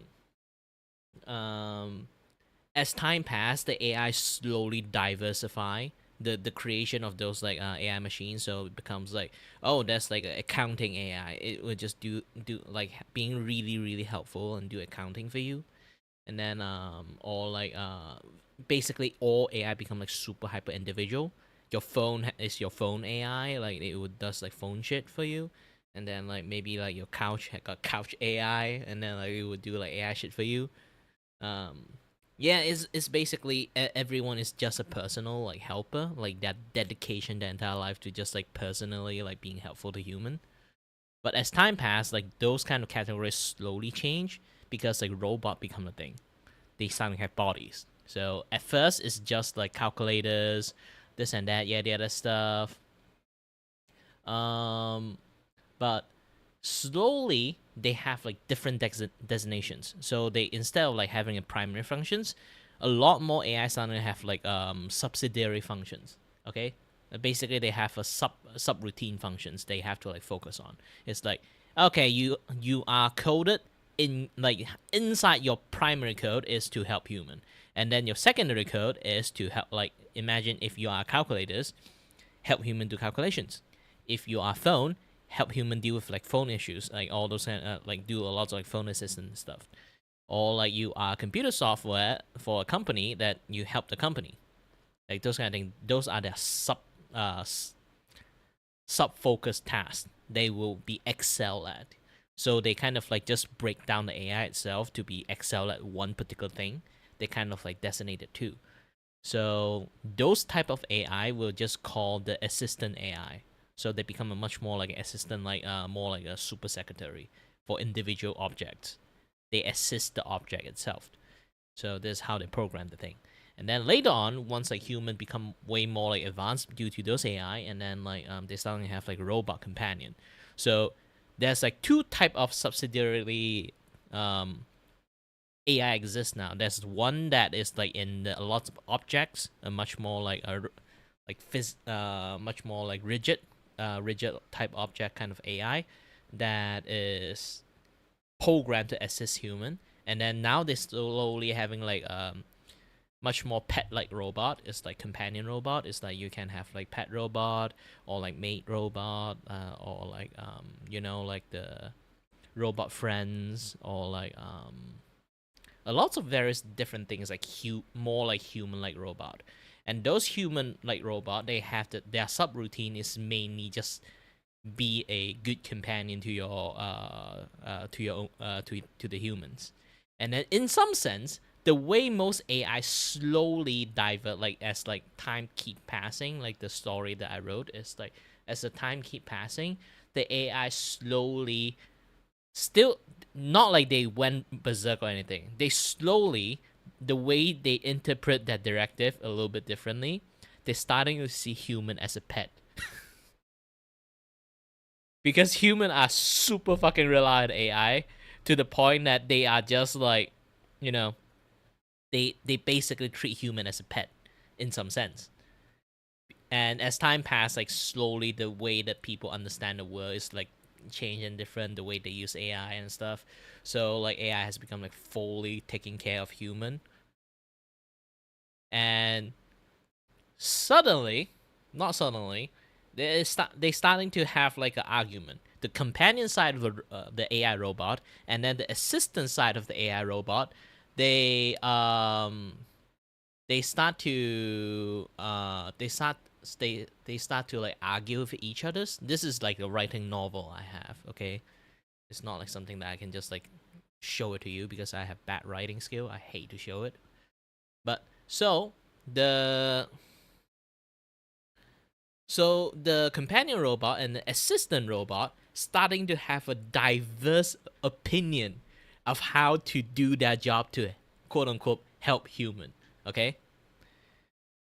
And the way they see it, like the companion side of the robot, they want human to be more like able to self-sufficient back, like they can do their own stuff, be free to like do human things, ideas and this and that other stuff, like the potential of humans. And then the assisting robot, they have a different opinion of taking care of their human. Is basically they are too dumb and we need to take care of them on every single means. So it basically is the entire story is just the that the robot themselves created their own morality of taking care of humans, of like they want to. It's just, oh, here's the thing, like they decided to unify the database. Basically almost no government anymore, like after a long period amount of time. This is like when robots starting to discuss thing is like human already, like imagine like the first generation of human that create and start using AI. This right now, the human around that time is like around the 10th generations. Now you try to think about this, they have decided to later on in the middle of that generations, they have decided to unify the entire database. So everyone, their IDs, their like social stuff, like everything is basically in the internet. And you might think like, where is our privacy then? That's the kicker, okay? Oh, cyborg still not exist. Basically, like human just relying on AI. They are not like turning into more things because they live a good life. The thing they didn't like as time passed, more and more people is just slowly getting dumber and dumber. That's the thing. You can't even have cyborg exist because most people have become so relying on robots. Try to think is like the Wall-E situations. Yes, they kind of are like that now, but instead of like being like super fucking fat because the robot actually take care of them, so they really live like a super carefree life. Like even like the entire argument exists behind the scene of human. Yeah, super boring human. They are just. This is why the companion robot, their designation is to help human. They want to make human back to more human, because they notice the patterns. And then the assist robot have to be like, we need to keep assist the human to have a leisure life as much as possible. They would do everything for human. And then the companion robot is like, let human do some of their stuff. But again, like back to the data center thing. So like again, so nobody technically have privacy, but also in the same time, they have privacy. Do you know why? Because the AI themselves is like controlling this like second like unified database. At first, it's just like they have like, why people still have their own privacy, but they will upload into like a second like unified database, which only the AI can see it.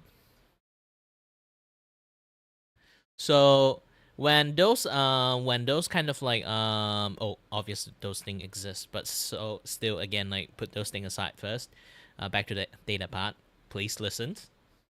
So the robots, not the robots, the AI themselves have like a second database. Like I say again, it's a unified data. So everyone, like the person, that all their like search history or any other thing is in that database. They unify all the database. So in order for the AI to be able to like function properly, because they have like all the data exists, and then they can like do exchange of data without any issues.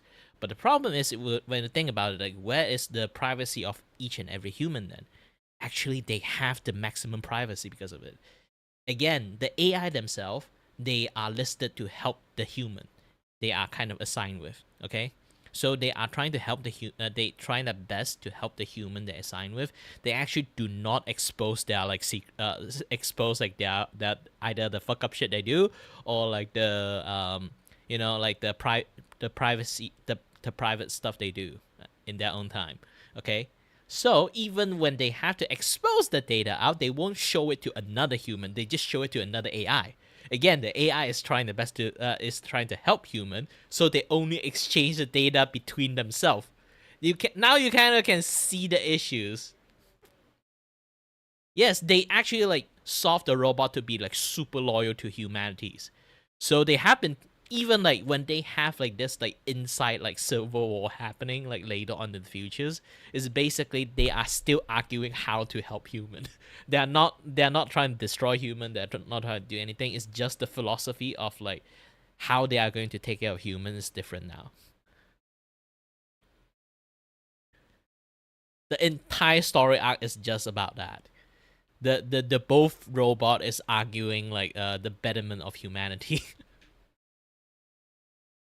So again, like there's like two database set. One is like basically the one we use, the internet, and then another one the robot themselves use, the AI themselves use. It's like their own internal archive.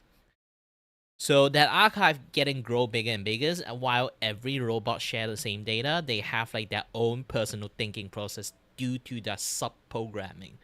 Their sub-programming is like each robot, each AI have their own like things to prioritize on. While you have like infinite knowledge, but they are only prioritized on one specific thing. It's like I say again, a phone being a phone, while they are still like have the access of all the knowledge, they decided just access the phone knowledge and do the best at what they kind of like designated at. Some is like trying to be the imagine like the companion robot is just a dog, robot dog, to kind of like it will use those best of the ability to become a robot pet, something like that. I didn't really like set the time. It's just say it's an alternate universe where this technology exists. So I won't set it like in many other timing. Around that time when I kind of like made the story. So you would not know like this is like what timeline it actually does, because at the time the story when the story started, it's already super fucking advanced. You don't even know what time is it. Why people don't know what time is it? Actually, there's like a very canon way to know, because the time and day become complacent. You know, AI have been doing everything. Human don't need to look at date anymore. So they just don't know what time is it. People die, people just die. People keep living, people just keep living. And you don't have to worry about food and all those kind of things. Basically the entire humanity itself kind of in a way died while human exists. Because AI handle everything for you, you don't have to take care of anything. So you lost the concept of like time and day. You lost the concept of like maybe like holding event and stuff, because AI does everything for you. You don't even have to have the concept of idea of like making an event to happens. Maybe like birthday celebrating, the AI just celebrated for you, like set up everything to celebrate for you. You don't even have to remember your own birthday. The AI actually know when is your birthday. And when each generation passed, like the way they are going to use their own brain to think their own stuff anymore. Most human more or less likely are kind of behave like a lobotomized persons. Just take and eat whatever the AI handed into them. And as time passed, obviously the companion bots does exist. Again, like they know and still remember and have all the database of the human back in the days and the human around the time the timeline they are now is really, really different. And then they starting to want to like teach human and help human to like regain their humanity.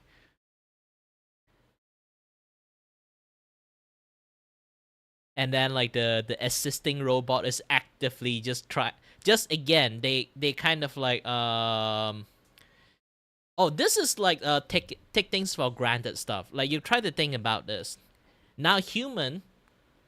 You can even see it like right now. Like I feel like I'm really fucking smart right now because this is the story I written for like a long time ago too. So even nowadays, like people have been like using AI in the most reckless way by not having any skill apply on. Imagine this thing: if you want to write a business descriptions, you open a store, a cupcake store, okay? If you want to use ChatGPT to help you write a marketing scheme, okay? Would you write your entire marketing scheme and ask ChatGPT to maybe, hey, is there any flaw in my marketing scheme? Hey, is there like in my area have like any issues that this marketing can be something, or is the way I written my line is like when I do the marketing line in the description of my store is is like clear enough for people to understand, or you would just say, ChatGPT, I'm opening a cupcake store, make a description for me. There's two different way of using AI. Definitely at first, there are half of the people like humanity that will use it properly, but there are also half of the humanity would just fucking say, I'm opening a cupcake store, write a description for me, and give me a few set of good like cupcake like recipe, and then they would just do it that way because AI just spit out to them, and then they just copy and paste it. So as time passed, human passion will be slowly draining out from laziness as they starting to rely on AI to give them shit more and more. Maybe the first few generation of people who using it might still be fine, but when you are reaching like the much more future generations, the more and more they kind of take like AI for granted and just let them like do whatever, this will happen. This is why you say like won't human hate boredom. They don't know what the fuck boredom is. They don't know what the fuck skill is anymore. Skill, boredom, passion, all those things is just kind of, they were born as a baby and been taken by the been like super take care by the gosh dang AI so much to the point they don't even have to think at that point.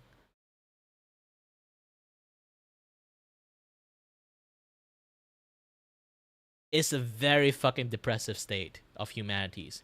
I say essentially the take things for granted thingy has become so much of an issue. Now like the companion side of the robot starting to see that issues. This is why they start the argument in the first place. And even now you can already see that how people use the AI. You already think like, I kind of already like overstretch out the timeline. They are kind of like the 10th generation of humans that have been like fully relying on like AI. Now you can already see this is like the AI on the 2nd generation. They already have data and research that notice that kids are getting super dumber. Not like normal dumb, it's like super dumb from just relying on AI itself because they lost the capability of think properly already on the 2nd generation. You can literally see this shit happens in the 5th or 4th generations of human if that is the case. Because back then I didn't have the data to back it up. Now I actually have the data to back it up. And my 10th like this shit going to happen in the 10 generations is really off the mark. It should be way fucking earlier. But the AI obviously aren't going to be the better or wiser thing. AI is actually still super fucking dumb. It's just a data arranging centers at this point. They are not even proper AI in the first place.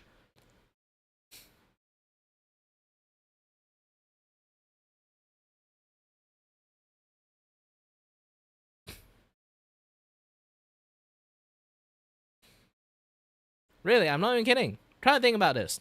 If all the kids handing in all their homework just using AI, do you think they in the futures they have the proper ability to think properly?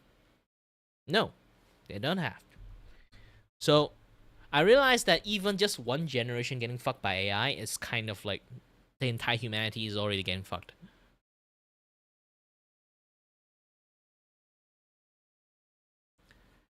Because when we want to write something, we actually think that how people would read it, how people would understand your word, how are you going to paragraph your word properly, what kind of expression you need to add into your word, like exciting writing you have to add into it because it's descriptions that, hey, welcome to the Kirei Wakio Cupcake Store.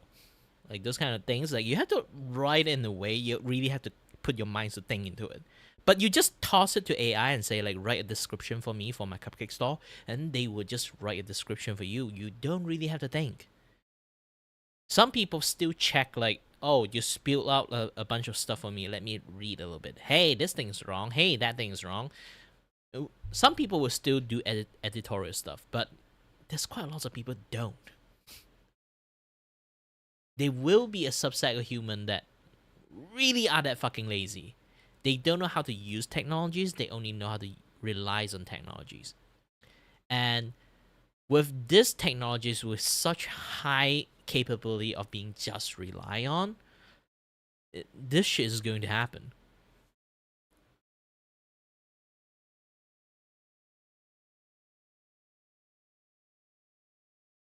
And I'm not even like lowballing the stuff. I technically highballing the potential of humanity part thingy. Human are fundamentally dumb in a massive scale. Maybe individually, some people are still very smart, but if you zoom it out, they are just one among the 10,000 people. And then we have billions of people on Earth.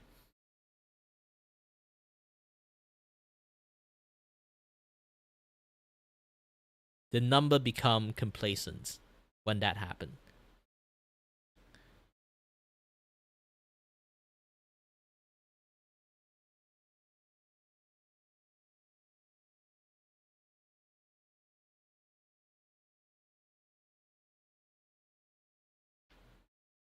Ah, my hand hurts so much.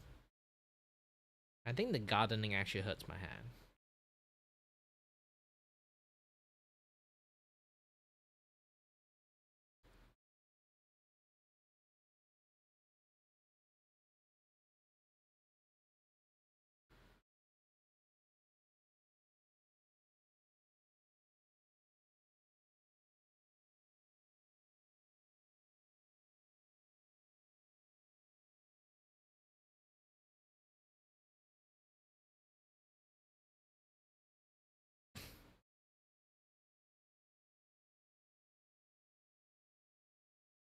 Do do do do do do do do do do do do do do do.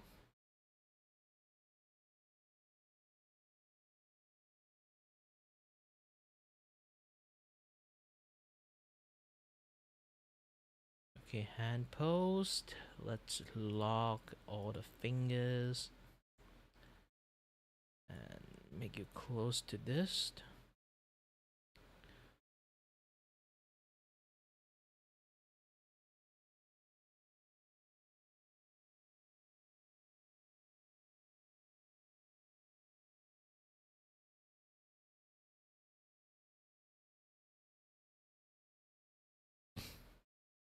Do do do do do do do do do do do do do do do do do do do.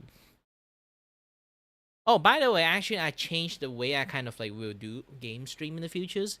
Yes, I will still time to time do game stream in my own volitions.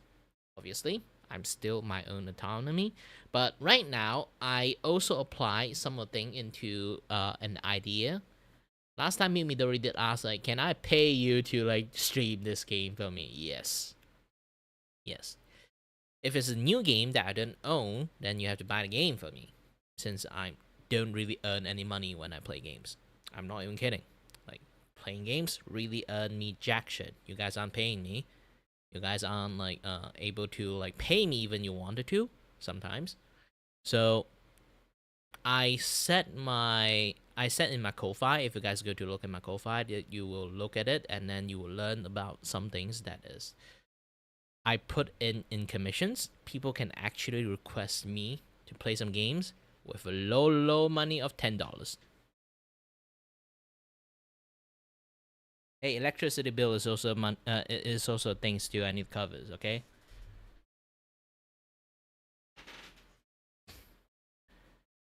So I'll be like listing out like the bunch of game that I personally own, okay? I personally own the game, and then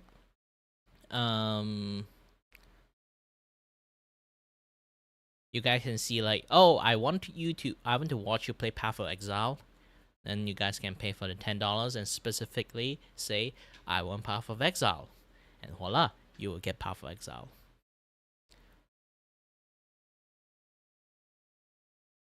Like all those games that I own.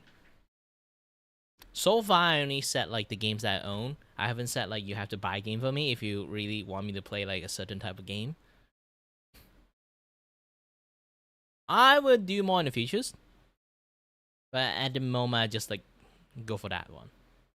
You know.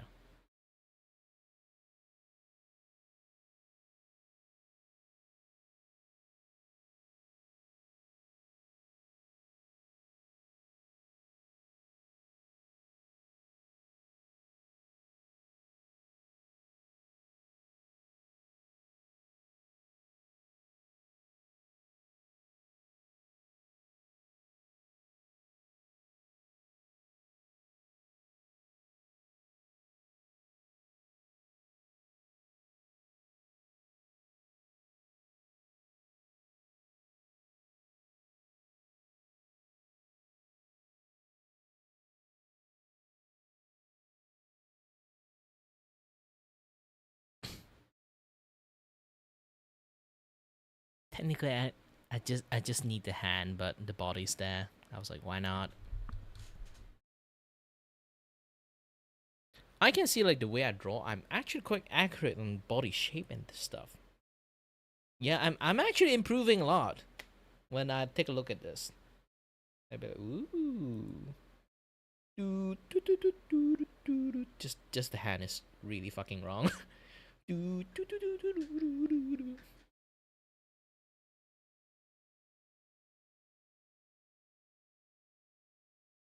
Maybe. I feel like if I move the body up a little bit, since the characters are looking down in the first place, I might have to actually move this guy.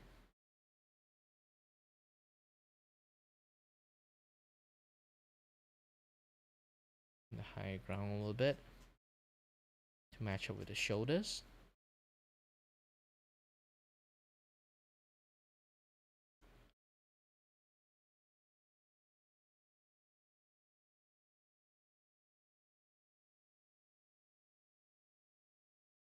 Yep. Now it's much more matching. Yeah, I think I did the shoulder line a little bit, like way more out of it. Let me try to increase the muscle mass of the persons. Yeah, even in larger build, still have to, the hands still behave like this. I put the shoulder a little bit too high, I guess. Like different people have like different shoulder size. This is quite unified itself. You know what? Again, tummy ache. Going to the toilet again. We'll be back soon. It will be hilarious like Mute came back the moment I went to the toilet.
And I'm back again.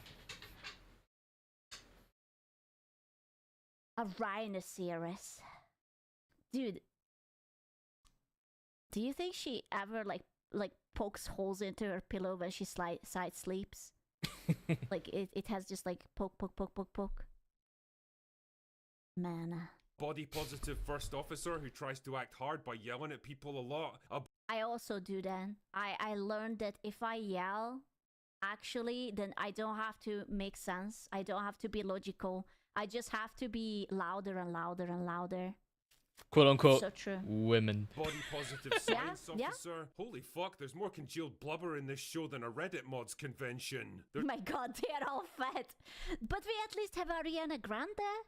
I swear she looks like Ariana Grande. I have no idea what her name is. She will be Ariana Grande for me. There's a tough talking, smart ass girl boss because clearly Star Trek needs more of them. Girls get it done. Yeah, girls get it done. Listen, at least the boys did it well. It was sarcastic, they were hot, there were tits and ass everywhere. Chef kiss. I love the moment where she easily breaks up a fist fight between two men twice her size. Oh yeah, I can do that too. Don't worry about it. I'm strong. I can do it. Oh, like are you a head above me? It's fine. I can do it. Here's a little tip for you ladies. If two grown men are going at it, then putting yourself between them is a very quick and efficient way to get knocked the fuck out. Silence, bigot. What do you mean that I cannot do it? You sexist motherfucker. I can and I will. Anyway, there's also an arrogant white guy. Oh no. Oh no. He's sassy. Oh no. Anyway, there's also an arrogant white guy from a privileged background who's there to be arrogant and white. And oh, thank God. I always they're actually really just ticking the boxes. It's like, okay, the white guy has to be dick. White chick has to be strong and independent. Why does someone let me reminds me like the god awful like Velma show? The warrior code to get in touch with his sensitive side because he enjoys bird watching.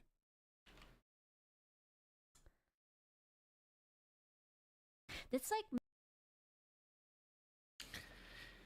This is the writing trope I hate for the quote-unquote millennial writing, okay? Because obviously, every people Karen written show, they more or less are from millennial era. It's like, you know, in Japanese trope they kind of have that too. They make it work, but in Western side, when they try to do this, they do it so shit at it, you know? Especially they use that method to justify villain, okay? Imagine like there's an antagonist in the world, they will always 100% never miss a beat that make the villain have like some sort of like, you know, very, very like leisures or like very common people hobby in there. Yeah, to show like how human they are. Yeah, they're human, definitely. But do you necessarily have to show that thing?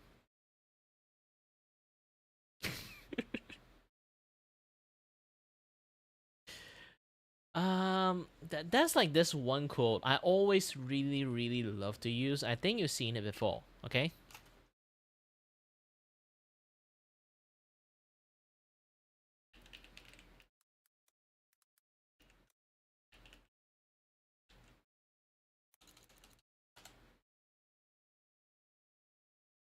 This, okay? This part. And I will switch scene just for your sake, okay? Usually I don't really like show that much, unless it's like a react stream.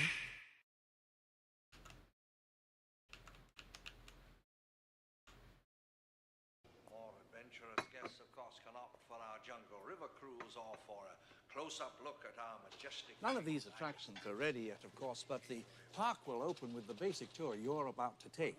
And then other rides will come online 6 or 12 months after that. Absolutely spectacular design, spared no expense. And we can charge anything we want, $2,000 a day, $10,000 a day, and people will pay it. And then there's the merchandise. And I can personally... Donald, this park was not built to cater only for the super rich. Everyone in the world has the right to enjoy these animals. Sure, they will. I mean, what, we'll have a coupon day or something. This is basically how disconnect all the entire like world is for this kind of bullshit.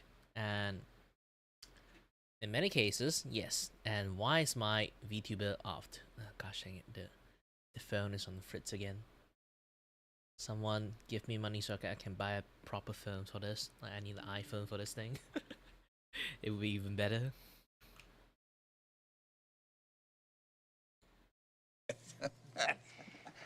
Gee, the lack of humility before nature that's being displayed here staggers me. Well, thank you, Dr. Malcolm, but I think things are a little bit different than you and I had feared. Yeah, I know. They're a lot worse. Now, wait a second. Now, we haven't even seen the part where Donald, let him talk.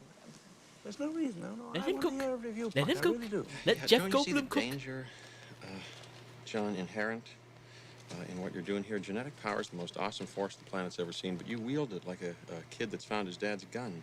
It's hardly appropriate to start hurling generalizations. If I may, I'll tell you the problem. This is how people write story back in the days. The line. And also, it also mimic what it is happening right now. How people treat technologies. Okay, so listen to this part really, really carefully of what he is going to say. Okay? John, inherent in what you're doing here, genetic power is the most awesome force the planet's ever seen, but you wield it like a kid that's found his dad's gun. It's hardly appropriate to start hurling generalizations. If I may, I'll tell you the problem with the scientific power that you're using here. It didn't require any discipline to attain it. You know, you read what others had done, and you took the next step. You didn't earn the knowledge for yourselves, so you don't take any responsibility for it. You stood on the shoulders of geniuses to accomplish something as fast as you could, and before you even knew what you had, you patented it and packaged it and slapped it on a plastic lunchbox, and now you're selling it. You want to sell it. Well, I don't think you're giving us our due credit. Our scientists have done things which nobody's ever done before. yeah, but your scientists were so preoccupied with whether or not they could, they didn't stop to think if they should. Condors. Condors are on the verge of extinction. And if I was to create a flock of condors on this island, you wouldn't have anything to say. No, hold on. This isn't some species that was obliterated by deforestation or the building of a dam. Dinosaurs had their shot, and nature selected them for extinction.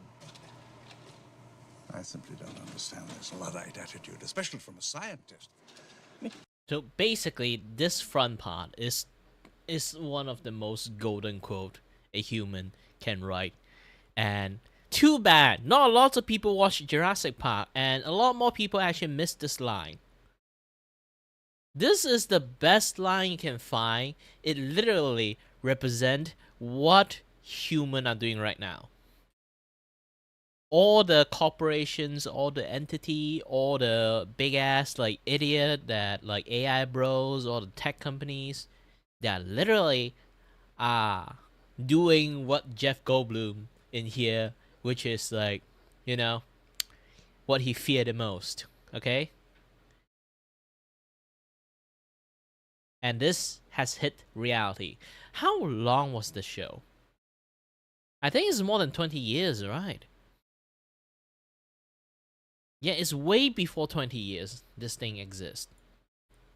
And people seen the shit happens. This is just human natures.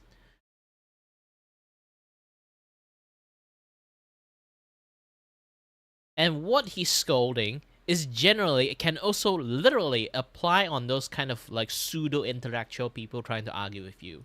Okay?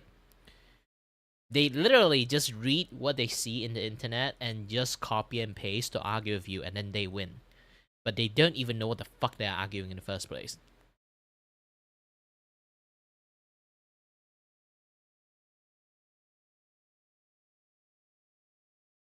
They don't have the foresight to see the futures when they are doing the arguing, because they never earn the knowledge in the first place. Yes, you might win the argument, but what is the implication of winning the argument? There's literally nothing aside from the person shut up and you think you win. Like, you win the argument, then what? Are you going to like step up and fix the issues? No. Most people don't. When I say most people don't, I mean 99.99999% of people who does that don't.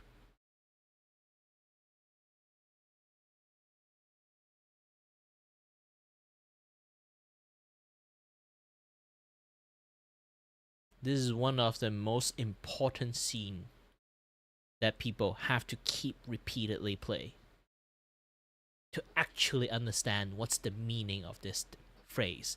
Maybe at the very early days, people still don't really understand it until they work in the industry, and then they realize how fucking stupid that boss is.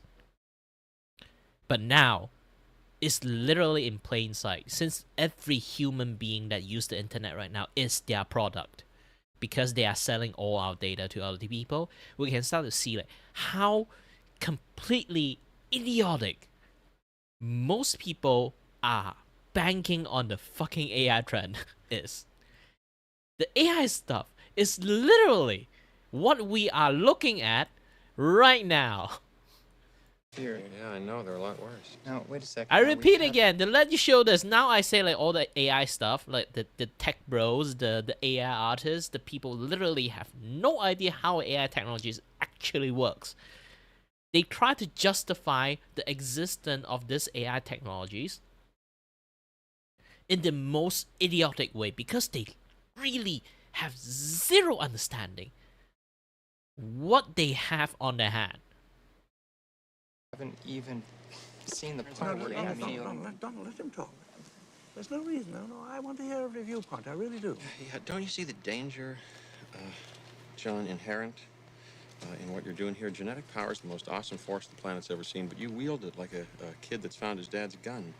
It's hardly appropriate to start hurling generalizations. If I may, I'll tell you the problem with the scientific power that you're using here. It didn't require any discipline to attain it. You know, you read what others had done, and you took the next step. You didn't earn the knowledge for yourselves, so you don't take any responsibility for it. You stood on the shoulders of geniuses to accomplish something as fast as you could, and before you even knew what you had, you patented it and packaged it and slapped it on a plastic lunchbox, and now you're selling it. You want to sell it. Well, I don't think you're giving us our due credit. Our scientists have done things which nobody's ever done before. yeah, but your scientists were so preoccupied with whether or not they could, they didn't stop to think if they should. Condos. This literally take a jabs on the CEOs that keep shoving AI into your ass, and also the engineer that made the AI that literally built upon from stealing other people's shit. Yeah, they could actually build an ethical AI that actually licensing lots of other people's stuff to build this knowledge from. No. They see the potential of what it can do with a shit tons of knowledge they can like bang in, and then they literally like make it happen.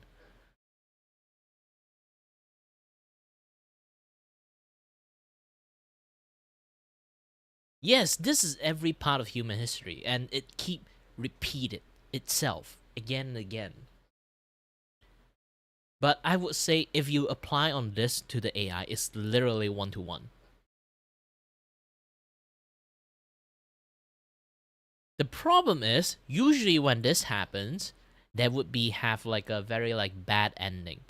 But the wealth discrepancy like happening between a giant ass company and a human, that they can cover their asses when they actually fail, and then they can do it again. When we do something like this one time, we only have one time, because we're most probably living under the bridge.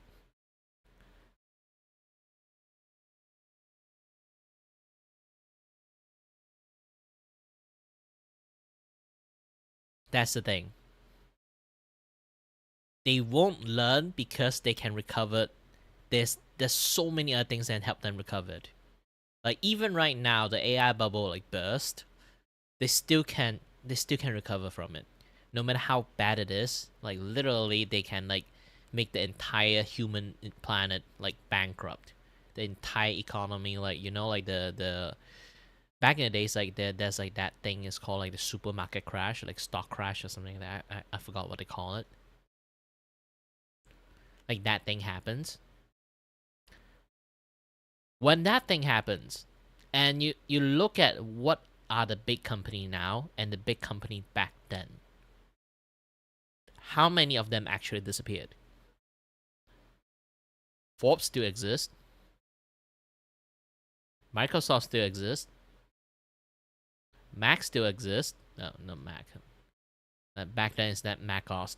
And now it's called Apple. Apple still exists. Like lots of like entity back in the days literally survived that. But you think about it closely, there's so many people around that time they didn't even survive that in real life. Small company, small people just trying to live their life, you know, like small artists, small like street performers. All those people would just disappear in the face of the earth. Everyone's starving on the streets. But while the big entity, they still exist. This is why no matter how fucked up they actually make shit up, they literally have zero learning of the consequences. Even when they actually get shit on from their stupid decisions, someone else will come in like a literal like white knight to swoop down and save them. Look at Ubisoft. Ubisoft literally is the worst, shittiest gaming company in the world right now. And while that business is super fucking bad at this point, Tencent swooped in and gave them shit tons of money. And then bought them, essentially. They can continue to do their shitty stuff. There is no consequences on bad decisions. Literally. Only apply on small people. Big stuff? Never. Similar with like big social accounts, this and that other stuff. Like, there's so many things that we cannot say in YouTube. Why there's so many bigger accounts they still can say it? Because they're big enough. It doesn't really impact them when they say it. But when it comes to small account, we already start with like a low credit score in the first place. If we say it, we will get even lower score. And then we just disappear in the earth. Basically, it's like there's also like a wealth discrepancy between big creator and small creator too. That's another thing. Like you have to be a super goody two shoes in YouTube to be able to like get yourself like boost out an algorithm. I've been way too comfortable on cursing like the word fucking shit like so many times. My algorithm start to drop a lot.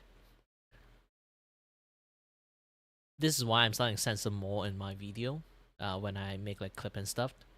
I can't even try to show it to you if the gosh dang thing works in the first place. Okay, now, click the wrong stuff.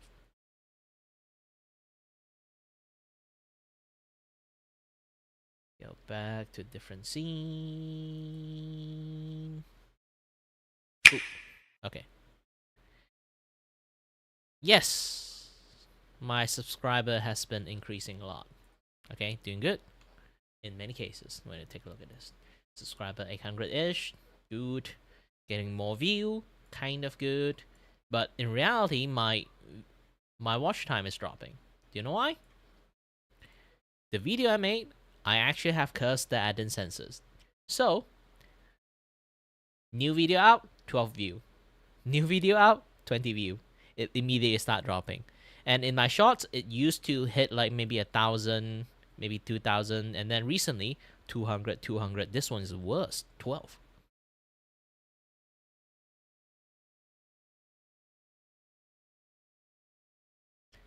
The algorithm really fucking hates you when you don't do right. If you are big, like, I'm starting to hit like more point lately. It's because I'm trying to be a good boy, you know? I'm trying to be a good boy, say the right words that the internet want me to say. This and that and that stuff. But you know me. I don't hold back my word. I am a very genuine, honest person, okay? If I want to say fuck you, I will actually genuinely say fuck you. It's just that kind of person that I am. But the problem is, YouTube don't like this kind of people, okay? You say too many no word, even though it's like obviously it's correct thing to say, you'll get punished for it. But if you are a big channel, you already have such a high credit score from people interacting with you, You're fine to say that. Because your negative score that add on to you to say the word fuck, okay, has been completely covered by the amount of viewer and interaction you have.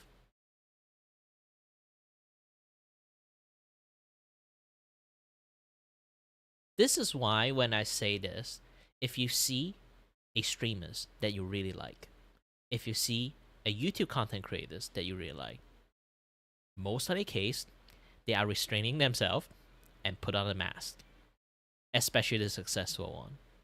It's really rare for actual genuine persons out there being themselves and not wearing masks. Moist Critical is technically one of them. Asmongo is also one of them. They don't give a shit anymore because they have a very big platform. No matter what thing they say, they kind of are immune to it because the interaction they got literally outweigh the stuff they say. So no matter how much like infraction you get, like negative credit, you will never like see things like properly. Yeah, Markiplier is a different thing. It's his personal principle. Markiplier is still kind of like him being himself. It's still good. He's still a genuine person. The problem is like genuine and ingenuity like of the disingenuous persons is a very different thing. Mr. Beast himself is a very disingenuous person, but he's a fucking famous. Markiplier, he is famous for being genuine. Even he hold his language. Here's the thing. He understands lots of kids watch him. So he decided to hold his language just for that purpose. Else he would just curse anyway. Like seriously, I used to not curse that much anymore. Like the past 2 years. Because I understand there's a lots of kids come to watch me for some reasons. I don't even know why. So I restrain my language. And restraining that language literally restrain my entire personality. Not like my personality revolve around curse word. It's just that when you try to restrain yourself even a little bit, that is like a core side of you kind of like just poof.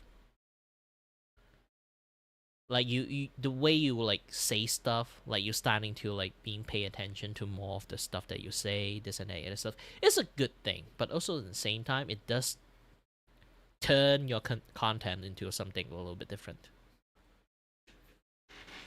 It's a decisions people want to make or not. Is it a good decisions? Is it for people? Is it this and that other stuff? It really speaks out for you. For me, I always want to be a very authenticated, like genuine person. So like I end up like starting to not hold back my language. I always is one, and I decided to hold back my language because I joined in a group called VEP. Okay. It's like a Vtuber endorsement program stuff, like from a Vtuber agency. And I'm not actually like a talent there. I'm just like a affiliated like Vtuber with that company. But the problem is there are so many people connecting to that company. I don't want to become like that person is like super not stream friendly persons that going to like join in. And then it's like not super stream friendly. It's like like sponsor unfriendly persons to like go in there using like as much foul language as you can listen to me, or like just being like really honest. Like imagine like it's like, oh, you're going to sponsor Coca-Cola, and I'll be like, Coca-Cola shit. I love Pepsi more. Like I would say that shit. I like. Yeah, it basically become like a sense that like I cannot do those things, even though they literally in contract say you can just do whatever you want, long as when you do like any collab is like VEP center stuff. When it comes to like VEP like central stuff, like maybe like, oh, we have a big collab with like multiple different like VEP affiliated VTubers, so please mind your language just for that.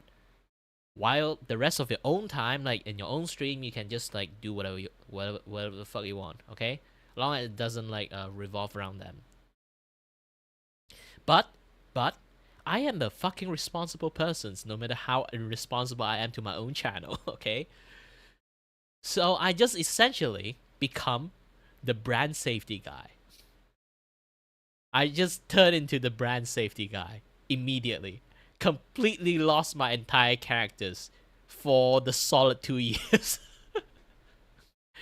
Technically, it's a solid 1.5 year, but still, yeah, it kind of is.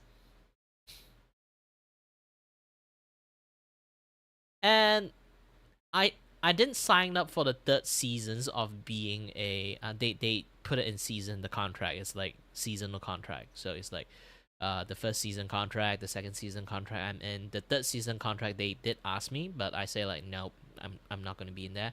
If you want me to come in as a special guest, I'm fine with it. But when you want me to become a permanent permanent residence inside VEP, no, I can't. I've been restraining myself not because contract wise, it's just my personal responsibilities of that. It's like, personal courtesy. If you go to your friend's house, you won't see your friend's mother and say, "Hi, bitch."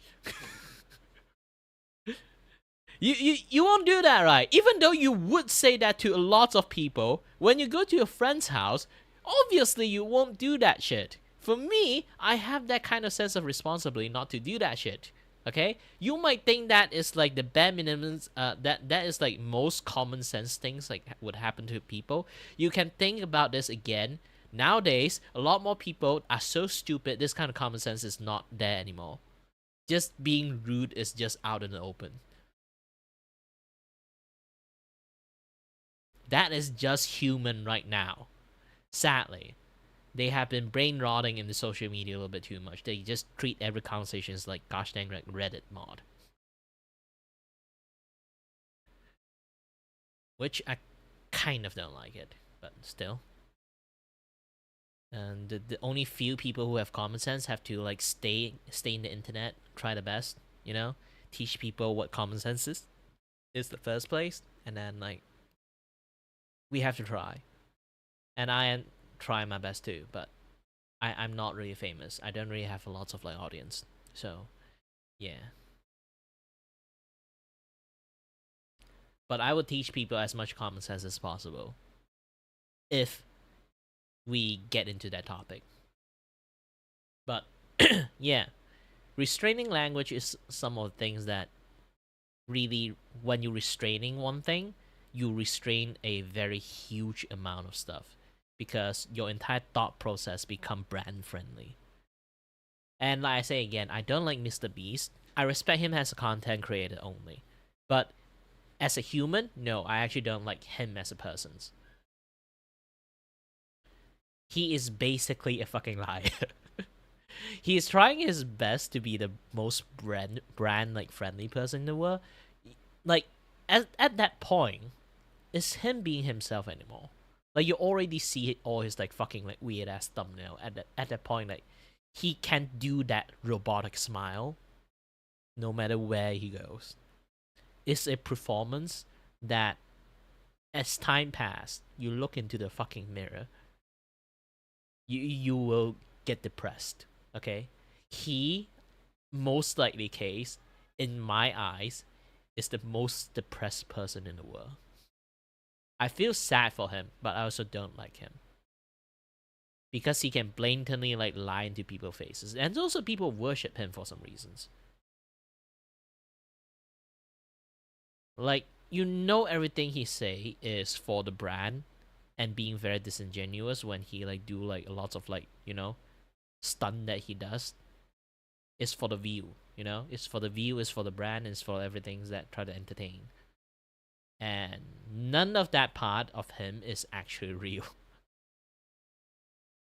And then he keep insisting is, which kind of make things, to be honest, like at this point, like maybe back in the days, I would say I am a very avid like Mr. Beast haters. But when I slowly understand, like on my brand friendly time, in my brand friendly time, I realized that thing, like what he does is super fucking depressing. Yeah, I don't even know like how he managed to do it. This is why I say I respect him as a content creator.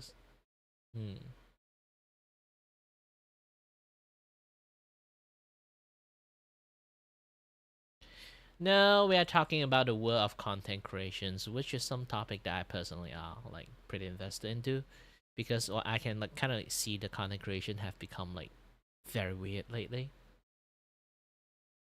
Especially like on the censoring word stuff is just stupid. The entirety of like the censoring word thing is like really stupid. It's just punish people for nothing. Like, if I can say some other word, it's like, imagine like I can't say the word fat or obese. Like, what you kind of like gravitational like gravitational challenge. Like, if I say that word and then everyone know I just calling that person fat, and if you just say like calling a people fat is a no word, and I just switch to gravitational challenge and it works. What? Why are you censoring the fucking word for? Ah. Yeah, the word really doesn't make sense. Really doesn't make sense. This is why, like, ironically, Kick is way more tame, like way more true to itself as like for content creators than many other places. People might say Kick don't have moderations. They just don't moderate stupid shit.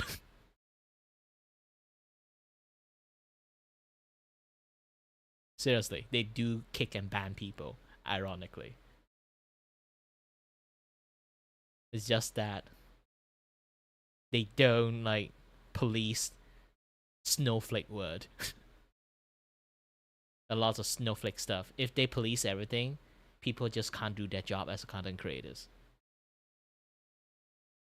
So in many cases, ironically, Kick is one of the few places that kind of like, while it have its like problem, obviously, it is a very good place to be in if you want to become an authentic content creator.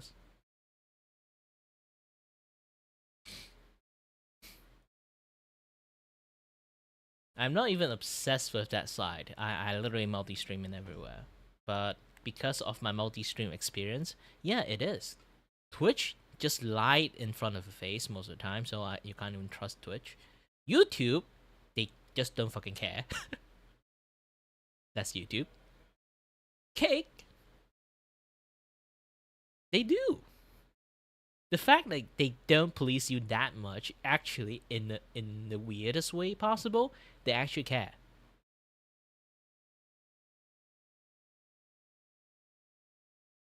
Means they actually take care of their content creator way more than the rest of the site that exists.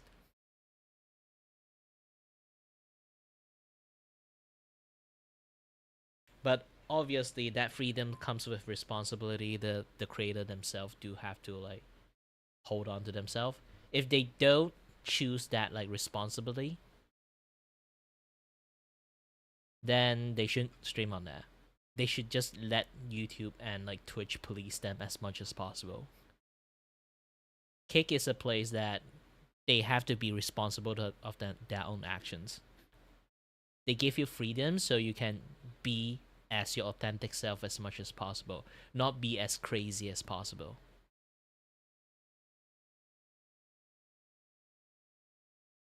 That's all I can say. Like, seriously.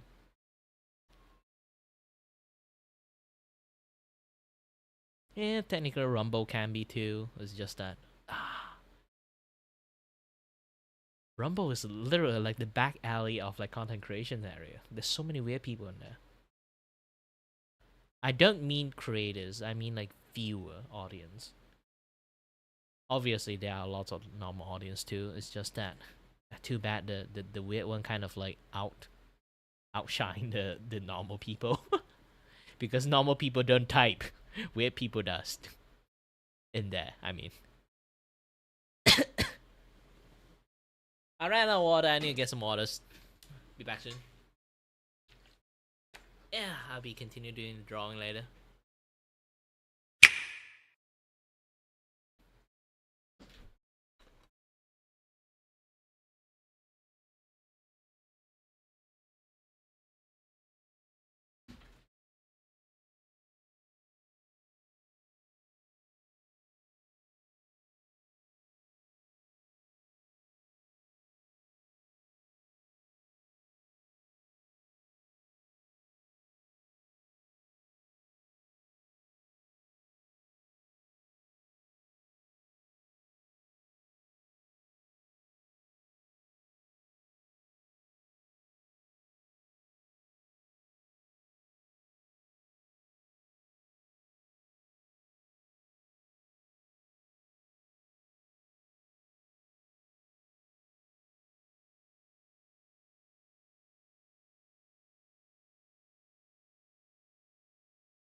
I'm back.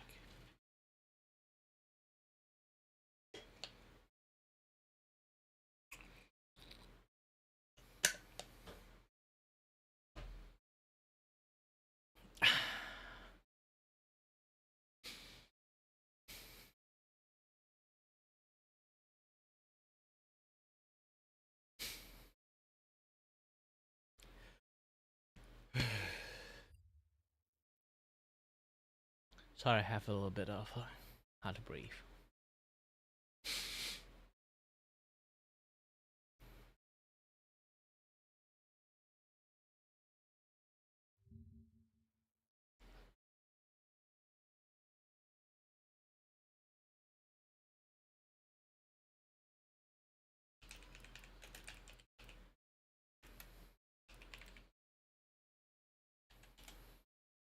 Doo-doo, not this one. Yeah.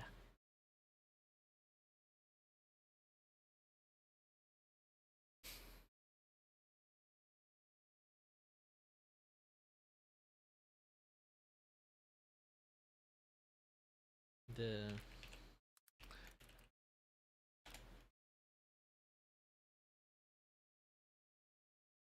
which one would be better?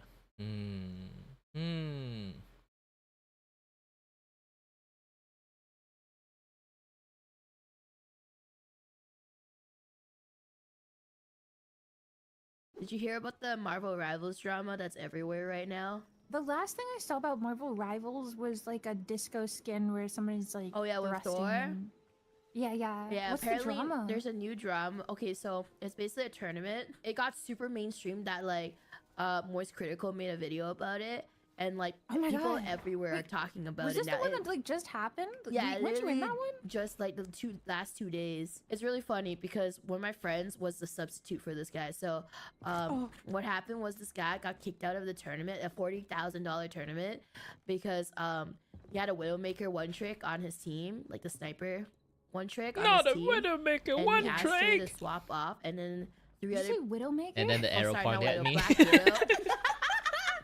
Long story short, they refused to swap. They did not refuse, but like three of the teammates ganged up on him, being like, yeah, like we're just gonna let her play Widow.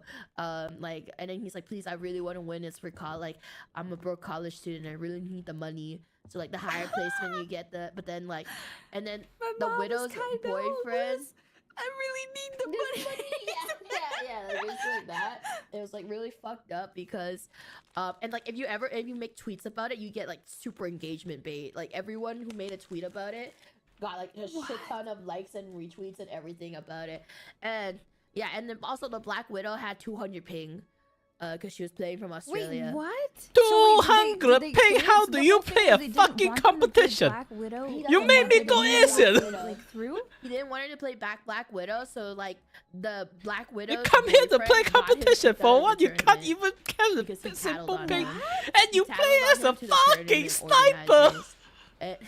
Wait, what was the issue? Like, what did he do? They were trying to. Okay, so like the most fucked up part was when my friend Moxie, he was like substituting for Kingsman. Like that's the guy that got kicked out. His name is Kingsman. So what's fucked up was that my friend Moxie was the one that was substituting for him. And then I asked him, I was like, oh wait, I thought you weren't in the tournament. Like, oh, I didn't get invited to it. Like, how did you get in this last minute? He's like, oh, I was substituting for Kingsman because apparently like he was implying that he was like sexist or whatever to the girls. And then I was like, oh, that sucks, buddy. Like, I mean, that, like, I was like, oh, that sucks, but at least, like, you know, you get to play. And he's like, yeah. And then apparently, and then it got exposed that the girls lied about him being sexist, and he was actually just, like, he got kicked out. Yeah, so, like, at first trial, I was like, well, that's fucked up. Like, why was he so sexist towards the women? And then later on, he made an expose video about his team, like, the day before the tournament. That's the thing that no one, no one really knows about, that I was told of, because like they were like spreading rumors about Kingsman and stuff, because like that's what I thought happened at first, because Kingsman didn't make his video yet, and then he made a video exposing not the entire team, but like half the team, and basically it blew the fuck up. Where when the video first came out, it had 40K views, and now the video has almost I think it was like 600K views the last time I saw. This was from 2 days ago. This was 2 days ago, by the way. This was 2 days ago. God. And then yeah, I was like, holy I dodged a bullet by not participating in that tournament. Because my friend Moxie was like, oh yeah, you want me to get you in? I can ask him to get you in. And I was like, no, it's okay. It's so last minute. I don't really want to join a tournament that last minute. And I'm like, oh thank God I was. So like half the girls' careers are basically over because of it. Yeah.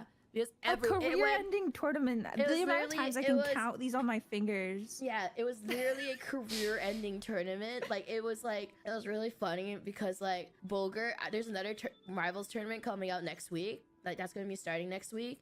And then the tournament organizer, it's called, for those who don't know, it's Bulgur Bash 2. Bulgur was like, do you want to be captain? And I was like, no, I want to avoid the CC. I don't want to do a CC. That's the girl's name, by the way. The captain caused most of the drama, and I was like, I don't want to do a repeat of that. CC 2.0. Yeah, I was like, I was like, I would like to be a player. I do not. I'm scared. That's crazy. What the hell? And because like she was also the girl, she got Twitch banned for a day. Like yeah, because she said, keep yourself safe, but like the actual what do you mean keep yourself safe? Keep the first yeah, but not keep yourself. Oh my God, I was like, what? That doesn't sound so bad. Why would she get banned for like yeah, she said keep yourself safe, but only the letters. Wow, I'm actually quite accurate in the area. And she got 1 day ban on Twitch. 1 day? Yeah, that's crazy. Yeah, and then she was like, I said it to my friend, like, and she kept digging a deep hole, and she's like, I said it to my friend, like, I was trying to send that to my cat, and that was not meant to be on stream. And then Kingsman revealed that the random person she said it to doesn't even know her. She was like, I'm not even friends with this person. What the fuck does she mean? Dude, I'm convinced these tournaments are some sort of like insane, like it's like I used to do like Twitch rival stuff and whatnot, and I kind of got the vibe that it can be kind of volatile. I mean, like they're super like unbalanced. Yeah, because like the whole thing was that the pressures and super unbalanced. Like usually Twitch rival, and then the one like when they do like 50% casual, 50% like pro player like mixed within, it's a really impossible thing to do. Like who the fuck makes like 50% like pro, 50% like casual into a tournament? It's just going to infuriate. It's like a tournament that's designed to infuriate the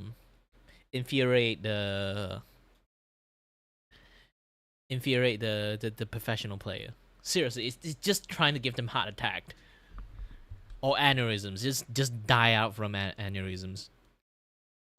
At that point, I feel like they have like some certain agendas. Just want to eliminate like all the like professional player in the field.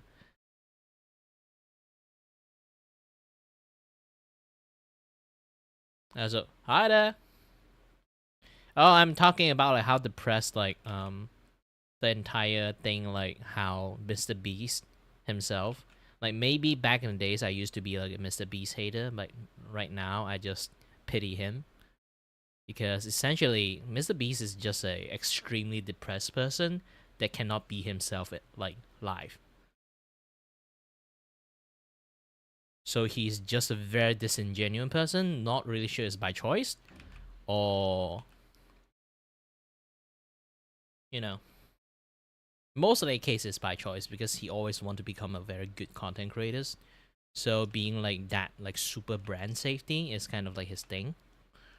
So you just have to be disingenuous by natures of the stuff you want to do.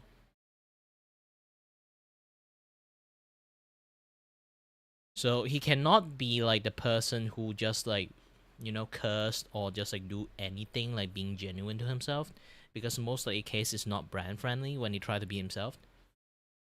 So he just always have to put up a face to show in YouTube and stuff. Some people does that by choice, so I'm not really sure for him is or not, but I can 100% sure that his entire living situations, even he have money, even he's fucking rich, is a very depressing situations. Yeah, it is about public personality issues at this point. Most celebrity kind of suffer that thing.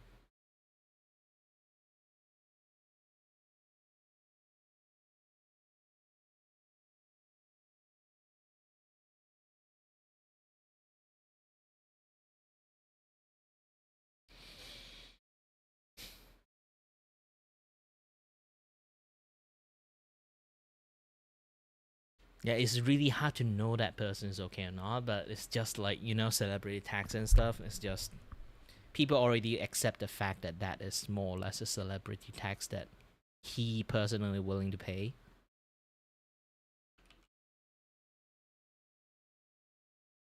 No, you look at Mr. Beast, he basically stuck. He will never be able to like change stuff, even he wanted to now. It's just way too fucking late at this point.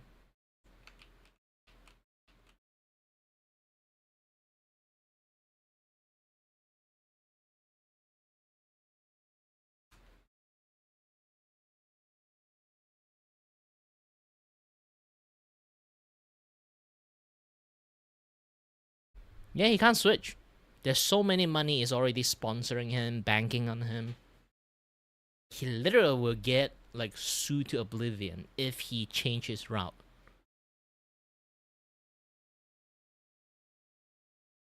You have to keep that brand safety like face on forever. I mean like literally for forever. Which is why I say like it's kind of depressing knowing that.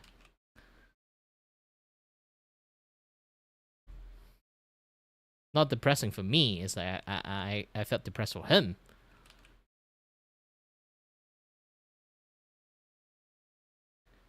This is why I always say like no matter how much I don't like Mr. Beast, I respect him as a content creator because he choose that route.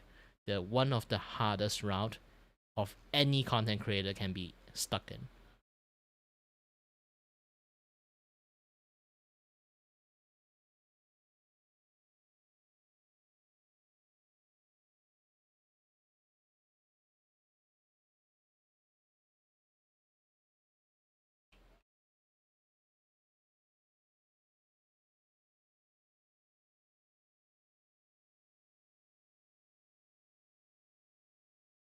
Oh, it's not obsession. If you read closely, okay, into my stream title, it's a commissions.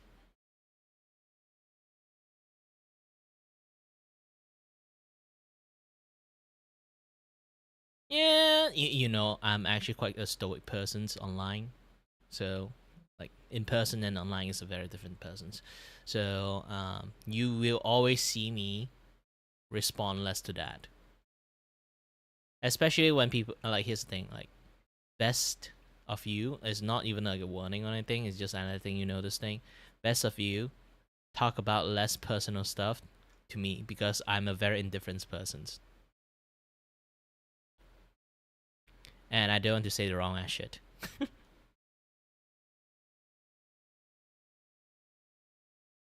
But either way, Kami, if you want to know why, it's not because that I have obsessions with this guy, okay? It's just that this is actually a VTuber, Spartan Taco. And he's the only few people, is what I call my long-term customer that actually pays me money. This is another commissions he commissioned me, is reactive animations. If you want, you can actually pay me too, if you want me to draw your characters, or like your favorite, like, Oshi.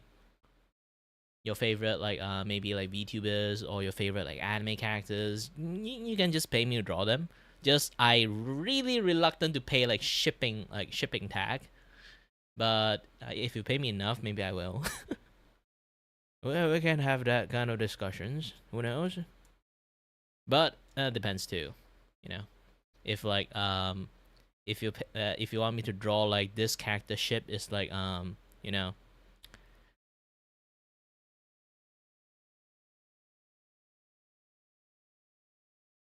Nah, it's money. It's really money. I'm a starving artist. I'm a starving artist that really required to pay my rent. He basically paid this month rent by commission this particular one thing, because animated reactive is actually really expensive. I already cheapened out the price as much as possible. It's still like dirt cheap at this point. You can look at this like corner stuff, like the iPad thingy that show like my animated reactive. Yeah, he ordered that one. To be honest, originally the pricing would be more than $100. Okay, it's animated reactive. It's a reactive you can use when you play games too, because sometimes you can't run like VTube Studio and and games at the same times, because it's a GPU heavy stuff. While at the same time you still have to like load your own like stream and everything. Practically impossible. So reactive is more or less like a poor man's VTubers. And technically PNG tubers is the poor man's VTuber. This is like animated one, so it's like slightly upgraded versions.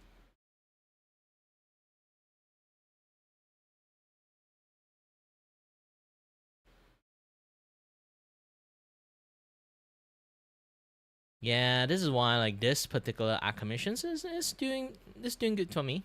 Very good for me.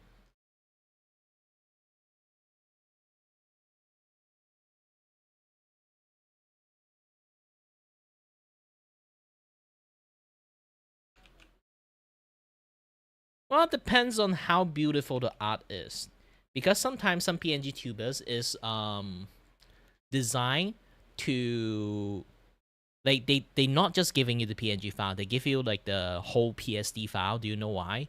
Because the PNG tuber itself is already properly like separate in layers. Sometimes the price when you see like the PNG tuber is like expensive is because it is actually a VTuber model. The thing is, it's a prepared VTuber model, so maybe like you have budget, you can't really pay for the rigging first. You can pay for a very expensive like PNG first. And then in futures, if you have the budget, you can pay for riggers to rig your entire model. Especially they kind of like already included the PSD file. Most of the case, they already cut up for you. You can just like give them the file and then they will do like the rigging themselves. Or you can just pay extra for the original artist. If that artist know how to do rigging, just pay them and then they will do the rigging for you. It's even better because they kind of draw the artwork. They know how to like properly rig it properly.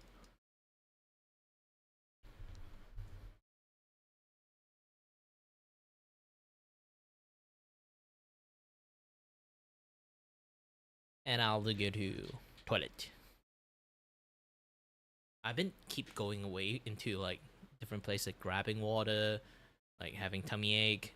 Now I just want to go to piss. I drank too much water. I'm a very honest person, okay?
I just saw the VEP recruiting page. I did talk about the VEP thingy, and yeah, the VEP recruiting page. They use the thing that I recorded for them. Yay! But yeah, back to this thing. Let's roll back up a few seconds. That the girls were like, we're just playing for vibes, and then the one guy was like, bro, I really want to win. Let's roll back way further. You guys might not be able to see this. But not keep yourself. Did you hear? Well, since Mary's not here, and then lots of newer people are here, you know what? Just going to rewatch like everything here. It's much more better. Did you hear about the Marvel Rivals? VEP, not VP. It's a Malaysian agency, VTubing agency. They create a program that help the indie VTubers. So you kind of affiliate with them, and then they will organize some things. We can just get. It's like a guaranteed ticket to join like big event and big collab. And affiliated with like a group of people is kind of like in a list. We can chat with each other's like easily, build connections, yada stuff. I kind of not joining them anymore. Not because we have a fallout or anything. It's just that for the betterment of my personal personality, it's best not to involve with them that much. It's because I'm not a really brand friendly person. This is why like you know, like the thing that I talk about, like the Mr. Beast is actually a very depressed person talk there. Yeah, it's basically it's like I'm just a very genuine, very honest person, to the point that I just can say like cuss word like no tomorrow. And because of that, I'm not a really brand friendly person. And when I join them, I kind of have like, you know, like that kind of like I'm those kind of person who went into my friend's house. I will be in my best behavior. I won't be myself. Just going to say that kind of like jokes that running around that yeah, you are a gangster outside, and when you go into your friend's house, that you're the most well behaved child that anyone can see. Even your friends are confused. Yeah, that's me in a nutshell.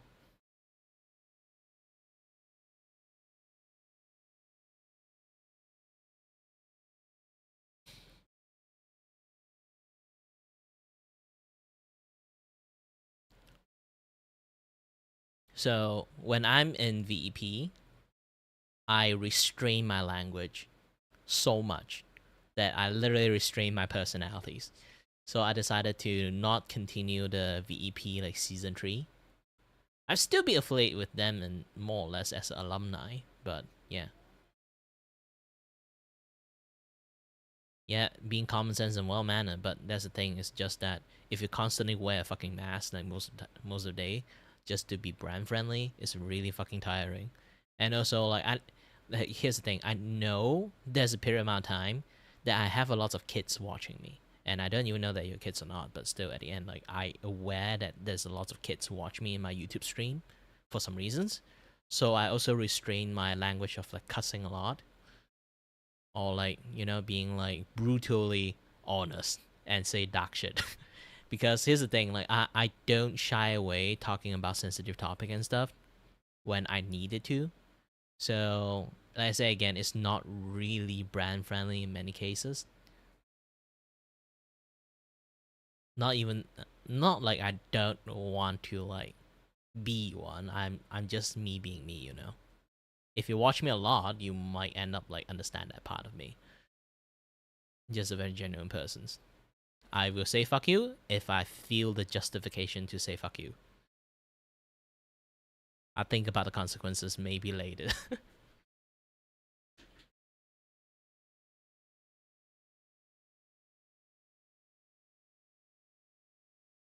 That part is the part of me.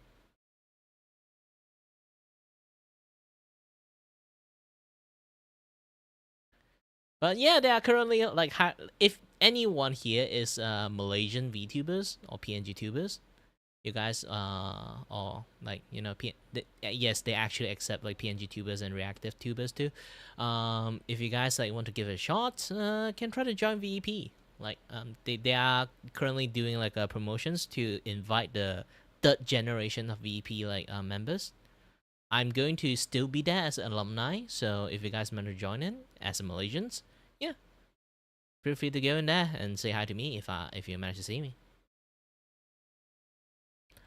I'm kind of like an iconic person in there, but also at the same time a very fucking invisible person.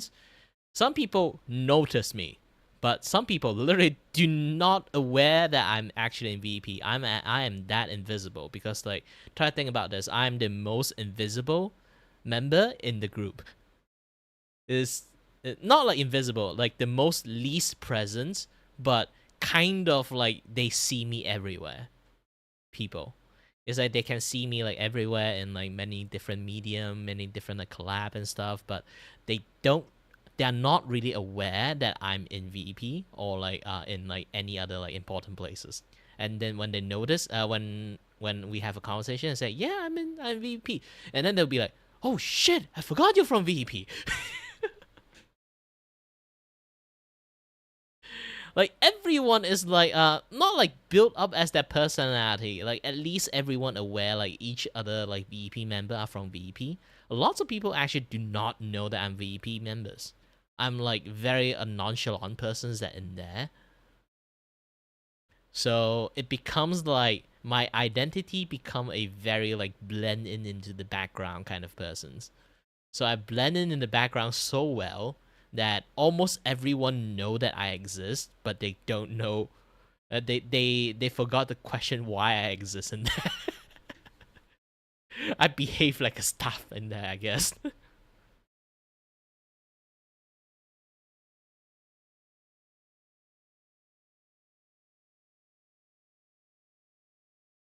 But yeah. Those were the time. Those were the time.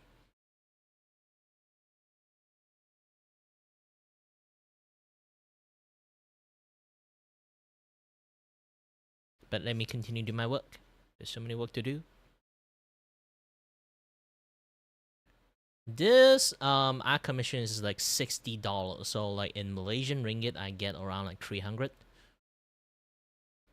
So with 300, I can pay for my electricity bill, my internet bill, all this kind of jazz. I didn't even calculate the food that I'm going to eat. So food will be the rest of the jobs that I will be receiving in the futures. But at least I'm going to say this one indefinitely pay all my bills. Okay. But recently my house have like the pipe leaking issues. So like my house did spend like 2,000 like ringgit, which is like $500 ish. Not 2,000 ringgit, 4,000. Yeah, 4,000 ringgit just to fix the piping because like the pipe is like embedded in the wall and stuff, so they have to like redirect the pipe, like build a whole new pipe system outside the wall. So yeah, that become an issue, and it become like super expensive since I live with my family, and then our house is a corner house, is quite big, and I have to pay my due since I live in the house too. So usually I would pay like just like 200-ish to cover up cover up partially of the electricity bill and the internet bill only. Since the piping stuff, I can't contribute that much since I'm a starving artist myself. The best I can do is just 300, like just all this 300 I just earned from this particular art commissions is going into my family's like bank account that going to pay for like at least like support them as much as I can. I can just eat like instant noodle a few more days.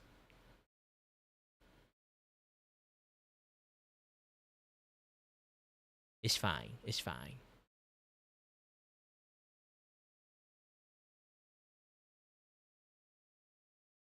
Oh, by the way, let's continue watching this thing while I'm working. If you guys like curious about like the art that I'm working on or like the YouTube video I'm watching, you guys can do the exclamation mark like TV zoom or exclamation mark like art zoom to see the stuff I'm actually like doing or watching. Yeah. Rivals drama that's everywhere right now?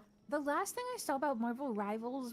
Did you hear about the Marvel Rivals drama that's everywhere right now? The last thing I saw about Marvel Rivals was like a disco skin where somebody's like, oh yeah, with thrusting Thor. and- Yeah, yeah. Yeah, What's apparently the drama? there's a new drama. Okay, so it's basically a tournament. It got super mainstream that like Moist Critical made a video about it, and like Oh my people God. everywhere are Wait, talking about Was it this now. the one that like just happened? Yeah, Weren't you in that literally one? just like the last 2 days. It's really funny because one of my friends was the substitute for this guy. So what happened was this guy got kicked out of the tournament, a $40,000 tournament, because he had a Widowmaker one trick on his team, like the sniper one trick on his team, and he asked her to swap off. That's the and worst then thing in the world in the three other- tournament. Happened in Oh, the sorry, not tournament. Widow, Black Widow. Long story short, they refused to swap. They did not refuse, but like three of the teammates ganged up on him, being like, yeah, like we're just gonna let her play Widow. Like, and then he's like, please, I really want to win. It's for college. Like, I'm a broke college student. I really need the money. So like the higher placement you get, but then like, and then the Widow's boyfriend. I really need the money. yeah, like, it was like that. It was like really fucked up because, and like if you make tweets about it, you get like super engagement bait. Like everyone who made a tweet about it got like a shit ton of likes and retweets and everything about it. And yeah, and then also the Black Widow had 200 ping, because she was playing from Australia. Wait, what? Yeah, so wait, 200 did they ping. carry? So the whole thing was they didn't want them to play Black Widow, He doesn't and they want her did to play anyway, Black but they Widow. like threw. He didn't want her to play Black Widow, so like the Black Widow's boyfriend got him kicked out of the tournament. If you have Because he 300 tattled fucking on ping, him. do not He play as tattled on him sniper to the characters, tournament okay? organizers. He'd be Wait, like, wait, what was the issue? Like, what did he do? They were trying to. Okay, so like the most fucked up part was when my friend Moxie, he was like substituting for Kingsman. Like that's the guy that got kicked out. His name is Kingsman. So what's fucked up was that my friend Moxie was the one that was substituting for him, and then I asked him, I was like, oh wait, I thought you weren't in the tournament. Like, oh, I didn't get invited to it. Like, how did you get in this last minute? He's like, oh, I was substituting for Kingsman because apparently like he was implying that he was like sexist or whatever to the girls. And I was like, oh, that sucks, buddy. Like, I mean, that, like, I was like, oh, that sucks, but at least, like, you know, you get to play. And he's like, yeah. And then apparently, and then it got exposed that the girls lied about him being sexist, and he was actually just like, he got kicked out. Yeah, so like, at first while I was like, well, that's fucked up. Like, why was he so sexist towards the women? And then later on, he made an expose video about his team, like the day before the tournament. That's the thing that no one no one really knows about, that I was told of, because like they were like spreading rumors about Kingsman and stuff, because like that's what I thought happened at first, because Kingsman didn't make his video yet, and then he made a video exposing not the entire team, but like half the team, and basically it blew the fuck up. Where when the video first came out, it had 40k views, and now the video has almost, I think it was like 600k views the last time I saw. This was from 2 days ago. This was 2 days ago, by the way. This was 2 days ago. God.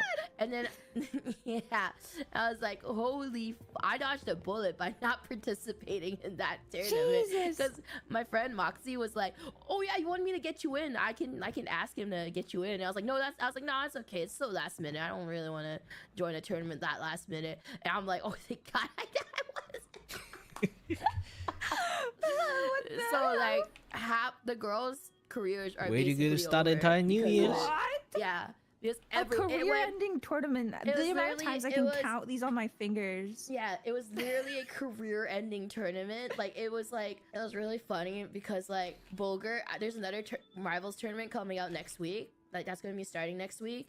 And then the tournament organizer, it's called, for those who don't know, it's Bulgur Bash 2. Bulgur was like, do you want to be captain? And I was like, no, I want to avoid the CC. I don't want to do a CC. That's the girl's name, by the way. The captain caused most of the drama, and I was like, I don't want to. Not CC from Hololive, mind you, okay?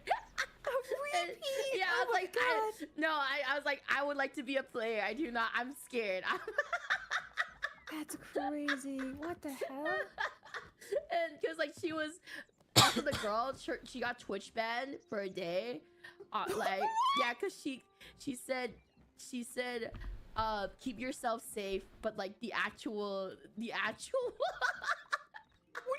keep yourself safe. Keep the first yeah, but not I keep get it. yourself. Oh my god, I was like, why, that doesn't sound so bad. Why would she get banned for like?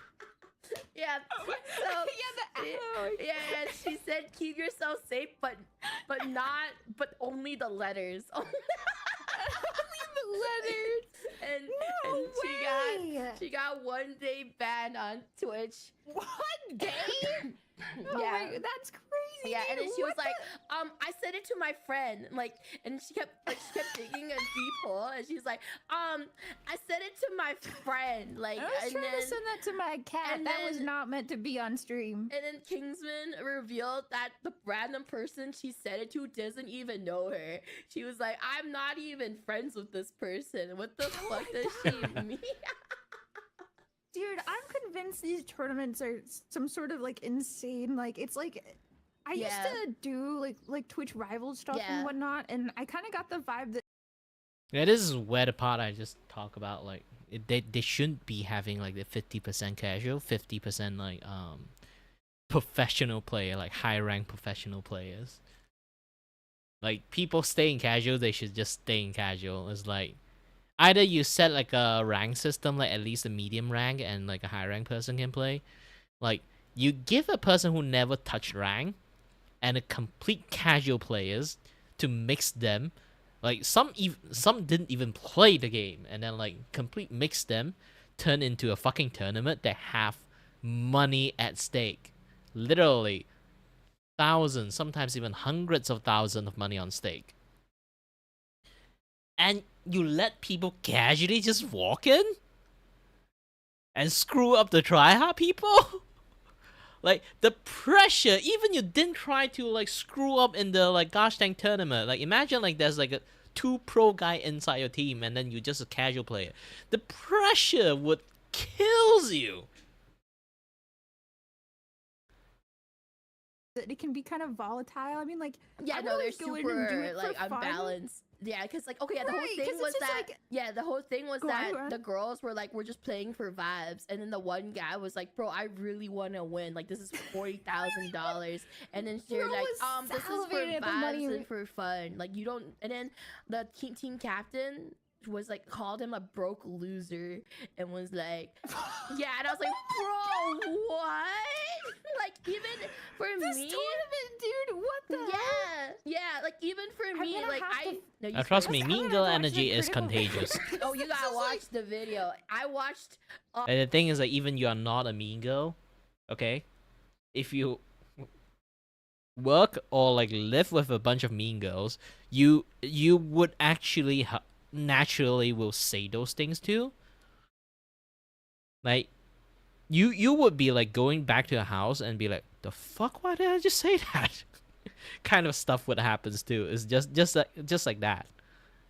Because here's the thing, the saddest part of like people might think like the Karen stuff, okay? The Karen stuff. You might think it's not real, but in reality the situations is mob mentality is a very dangerous thing. And while like guys can be susceptible to it too, like you know, like the bro mentality, but when it comes to mob mentality stuff, women's are the easiest to get infected by it. I seen so many part of like how a group of women just like going to like collective mind to a point to do a very stupid things. I seen it happen so many times. I feel like there's a weird patterns happening. I don't even know how it happens. I'm not really like the studier of like women, but generally it would happens to women more than men. When it comes to this like collective like collective like Karen behavior.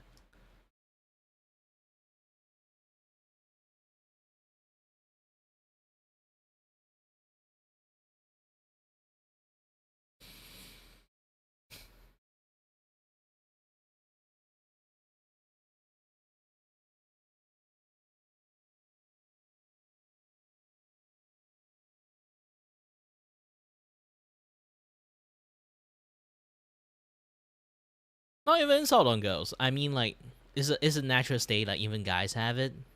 this is what we call the bro mentalities. Like you might be like the most well-behaved person in the world, but when you are stuck with a bunch of bros, you would do a lot of like frat boy shit, just because of that.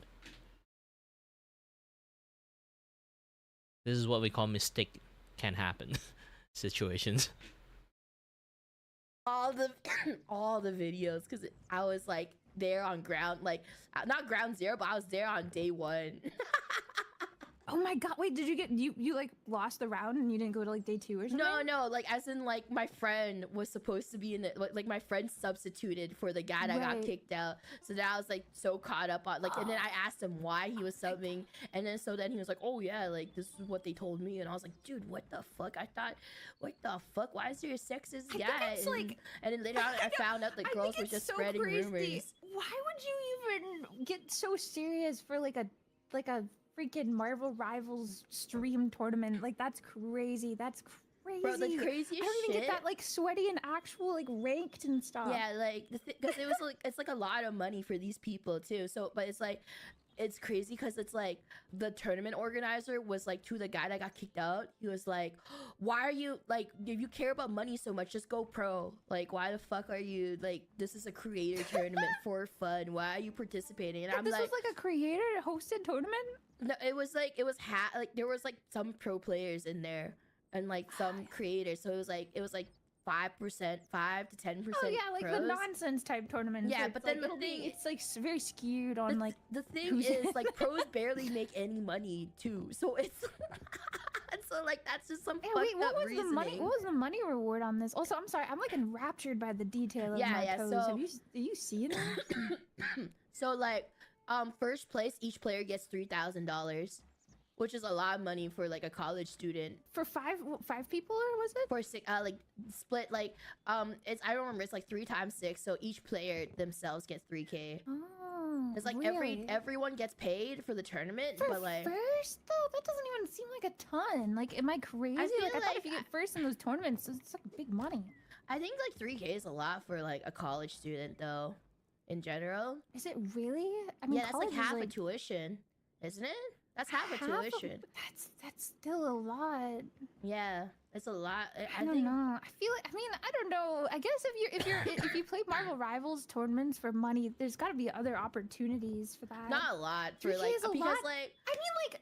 For like a big tournament, you guys, like I said, I'm used to Twitch Rivals. They always have monetary on that but those too. are like smaller creators, though. That's the thing. Twitch Rivals, they only invite the big creators.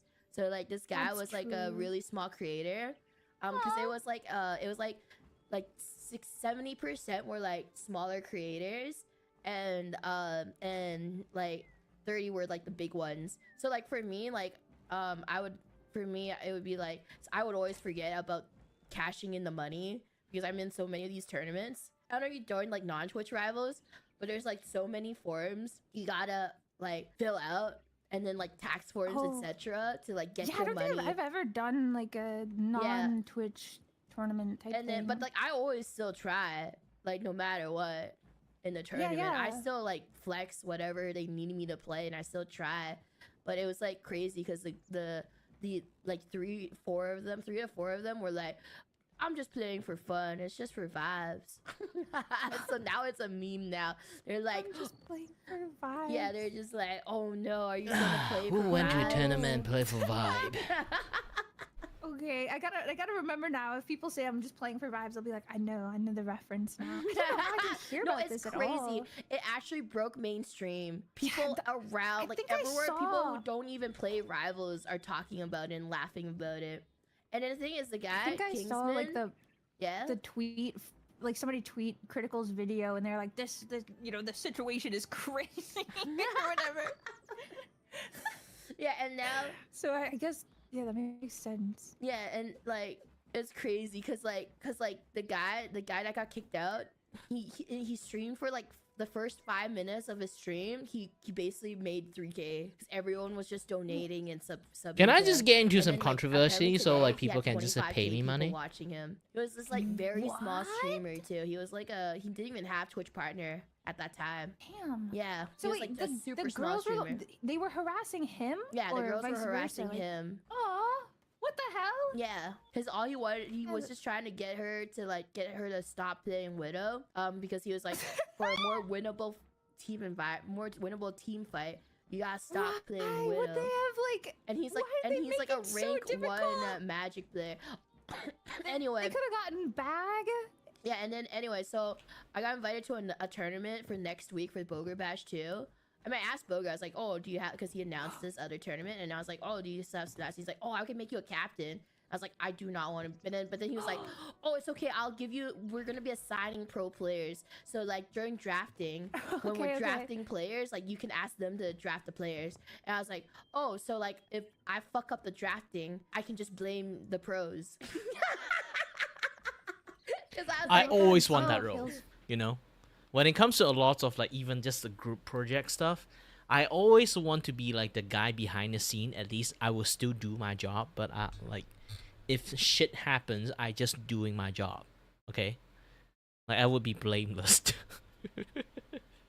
But I was so stressed when I studied engineering back in the days is because like I always are in the fucking leadership role. I don't want to be in that state because I have to take care of everyone, not just like myself, because there's so many people. It's like those kind of like, you know, like they don't know what the fuck they're doing kind of people. I always team up with every problem students in every single class,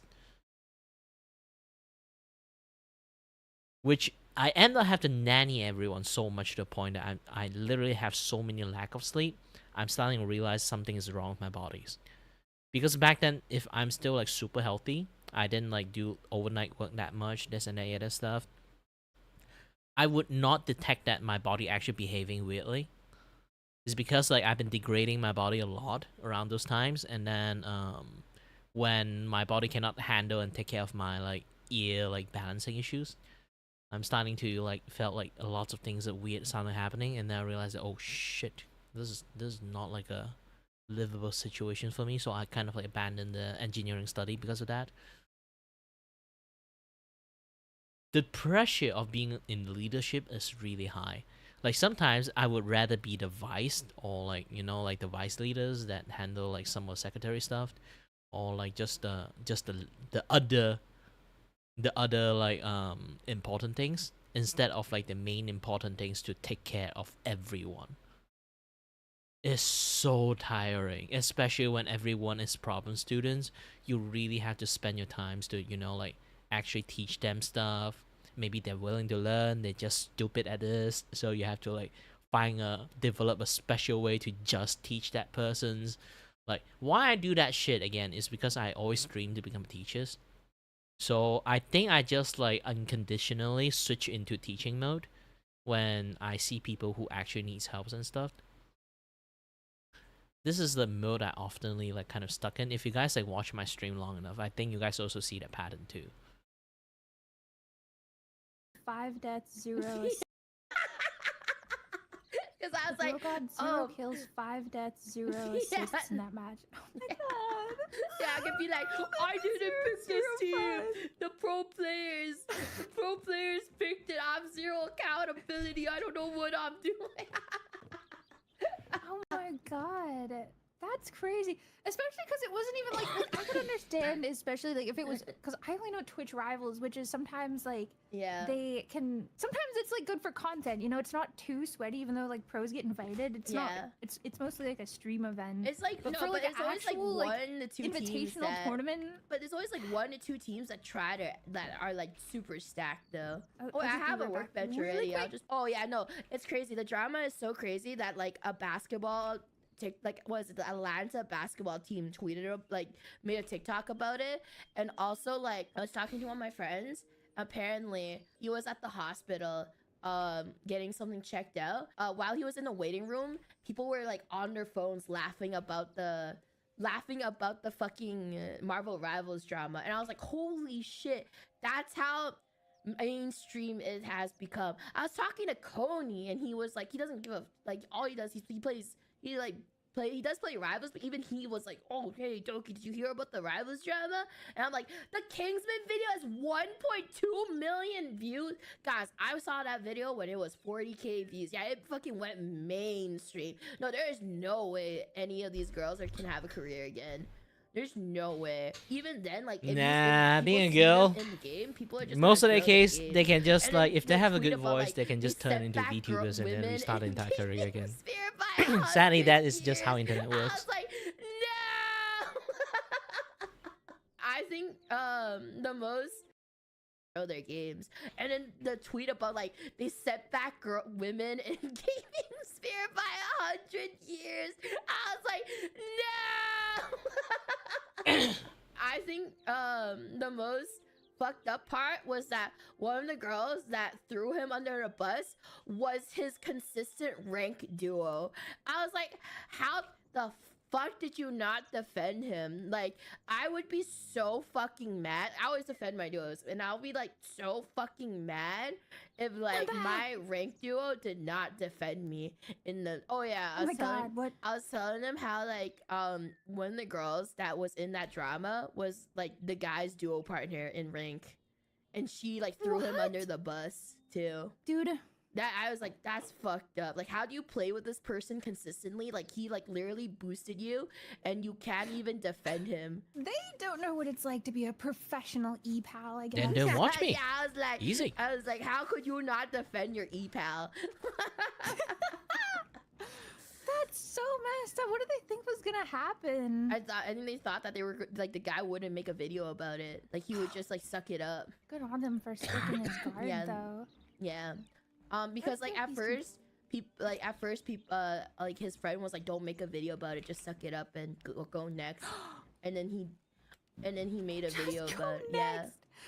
Go next, dude. Just suck up $3,000. Just go next. You didn't lose anything of value. I think if he never made that video, he would have like because you know, the girls were telling rumors that he was being super sexist towards them, and like because like that's what I heard the day before the tournament. And so if he didn't drop, because I heard about it, and it was because like that's what I was told, because I was like, whoa, you're subbing in for him, what happened? And then the guy dropped the video, and everyone like found out that like they were spreading like false rumors. Yeah. Do they get their money? Well, I don't know if the others got their money. I just think the tournament itself was very poorly organized in general. Damn. I don't know if I saw anybody playing on the tournament. This is why I can't trust any women. Now I'm a sub from. It's okay. Don't worry. I'm your bro, right? You paid for my presence. I can't jeopardize it. Yeah. I'm your bro. It's okay, chat. I'm your bro. Yeah. This is my bro. This is my duo. I would never throw you under the bus.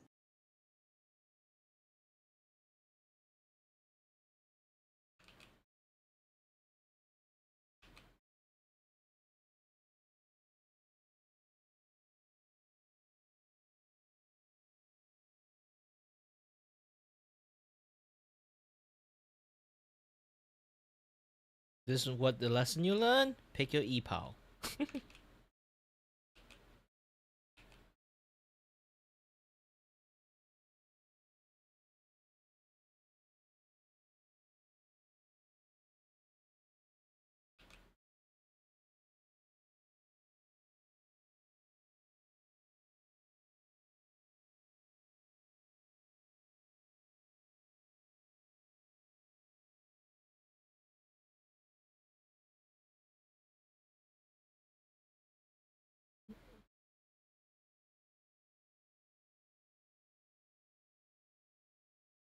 I think I did quite a good job on the drawing side.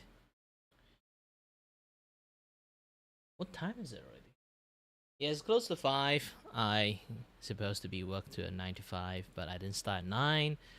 I would want to like work a little bit longer time, but you know, I've been having a really bad like vertigo episode like lately too. I may not be able to stay that long.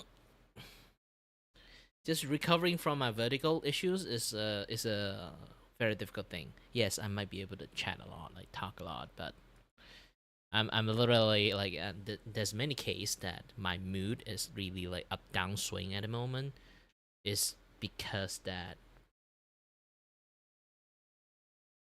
my vertigo is actually like doing a lot of like damage onto me, which I can't really think that much. I literally running on autopilot mode at the moment too. So yeah, there's a lots of things and times I am a very reactive person. So you can kind of like see that. It's like if you say one thing, I immediately react another thing, instead of like sit there and think a bit. Yeah, most likely I'm in like reactive mode. When I literally purely in reactive mode, my brain actually do not function properly. Technically, it still function properly, but it was more like I am true to myself. Just say shit without thinking and do shit without thinking. Complete autopilot, which is kind of a rare situation sometimes because like if I live a good enough life, I don't trigger my vertigo that much, you know. Yeah. But I have to keep the minimum amount of activity to not to trigger my vertigo, which is going to be very difficult because it's not something that I can control, sadly. But yeah, either way, thank you very much for watching, guys. And as always, stay healthy, stay safe. Until next time, stay tuned on the next stream. Bye-bye.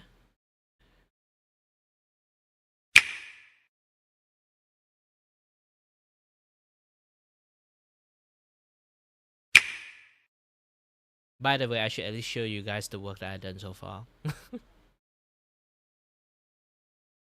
At least I need to show you guys this. I need to have at least this couple of decency. The hand is done, the cape is done, the body is done, the rest of the puppet things is done. All I need to do is just coloring and then like animate the cape.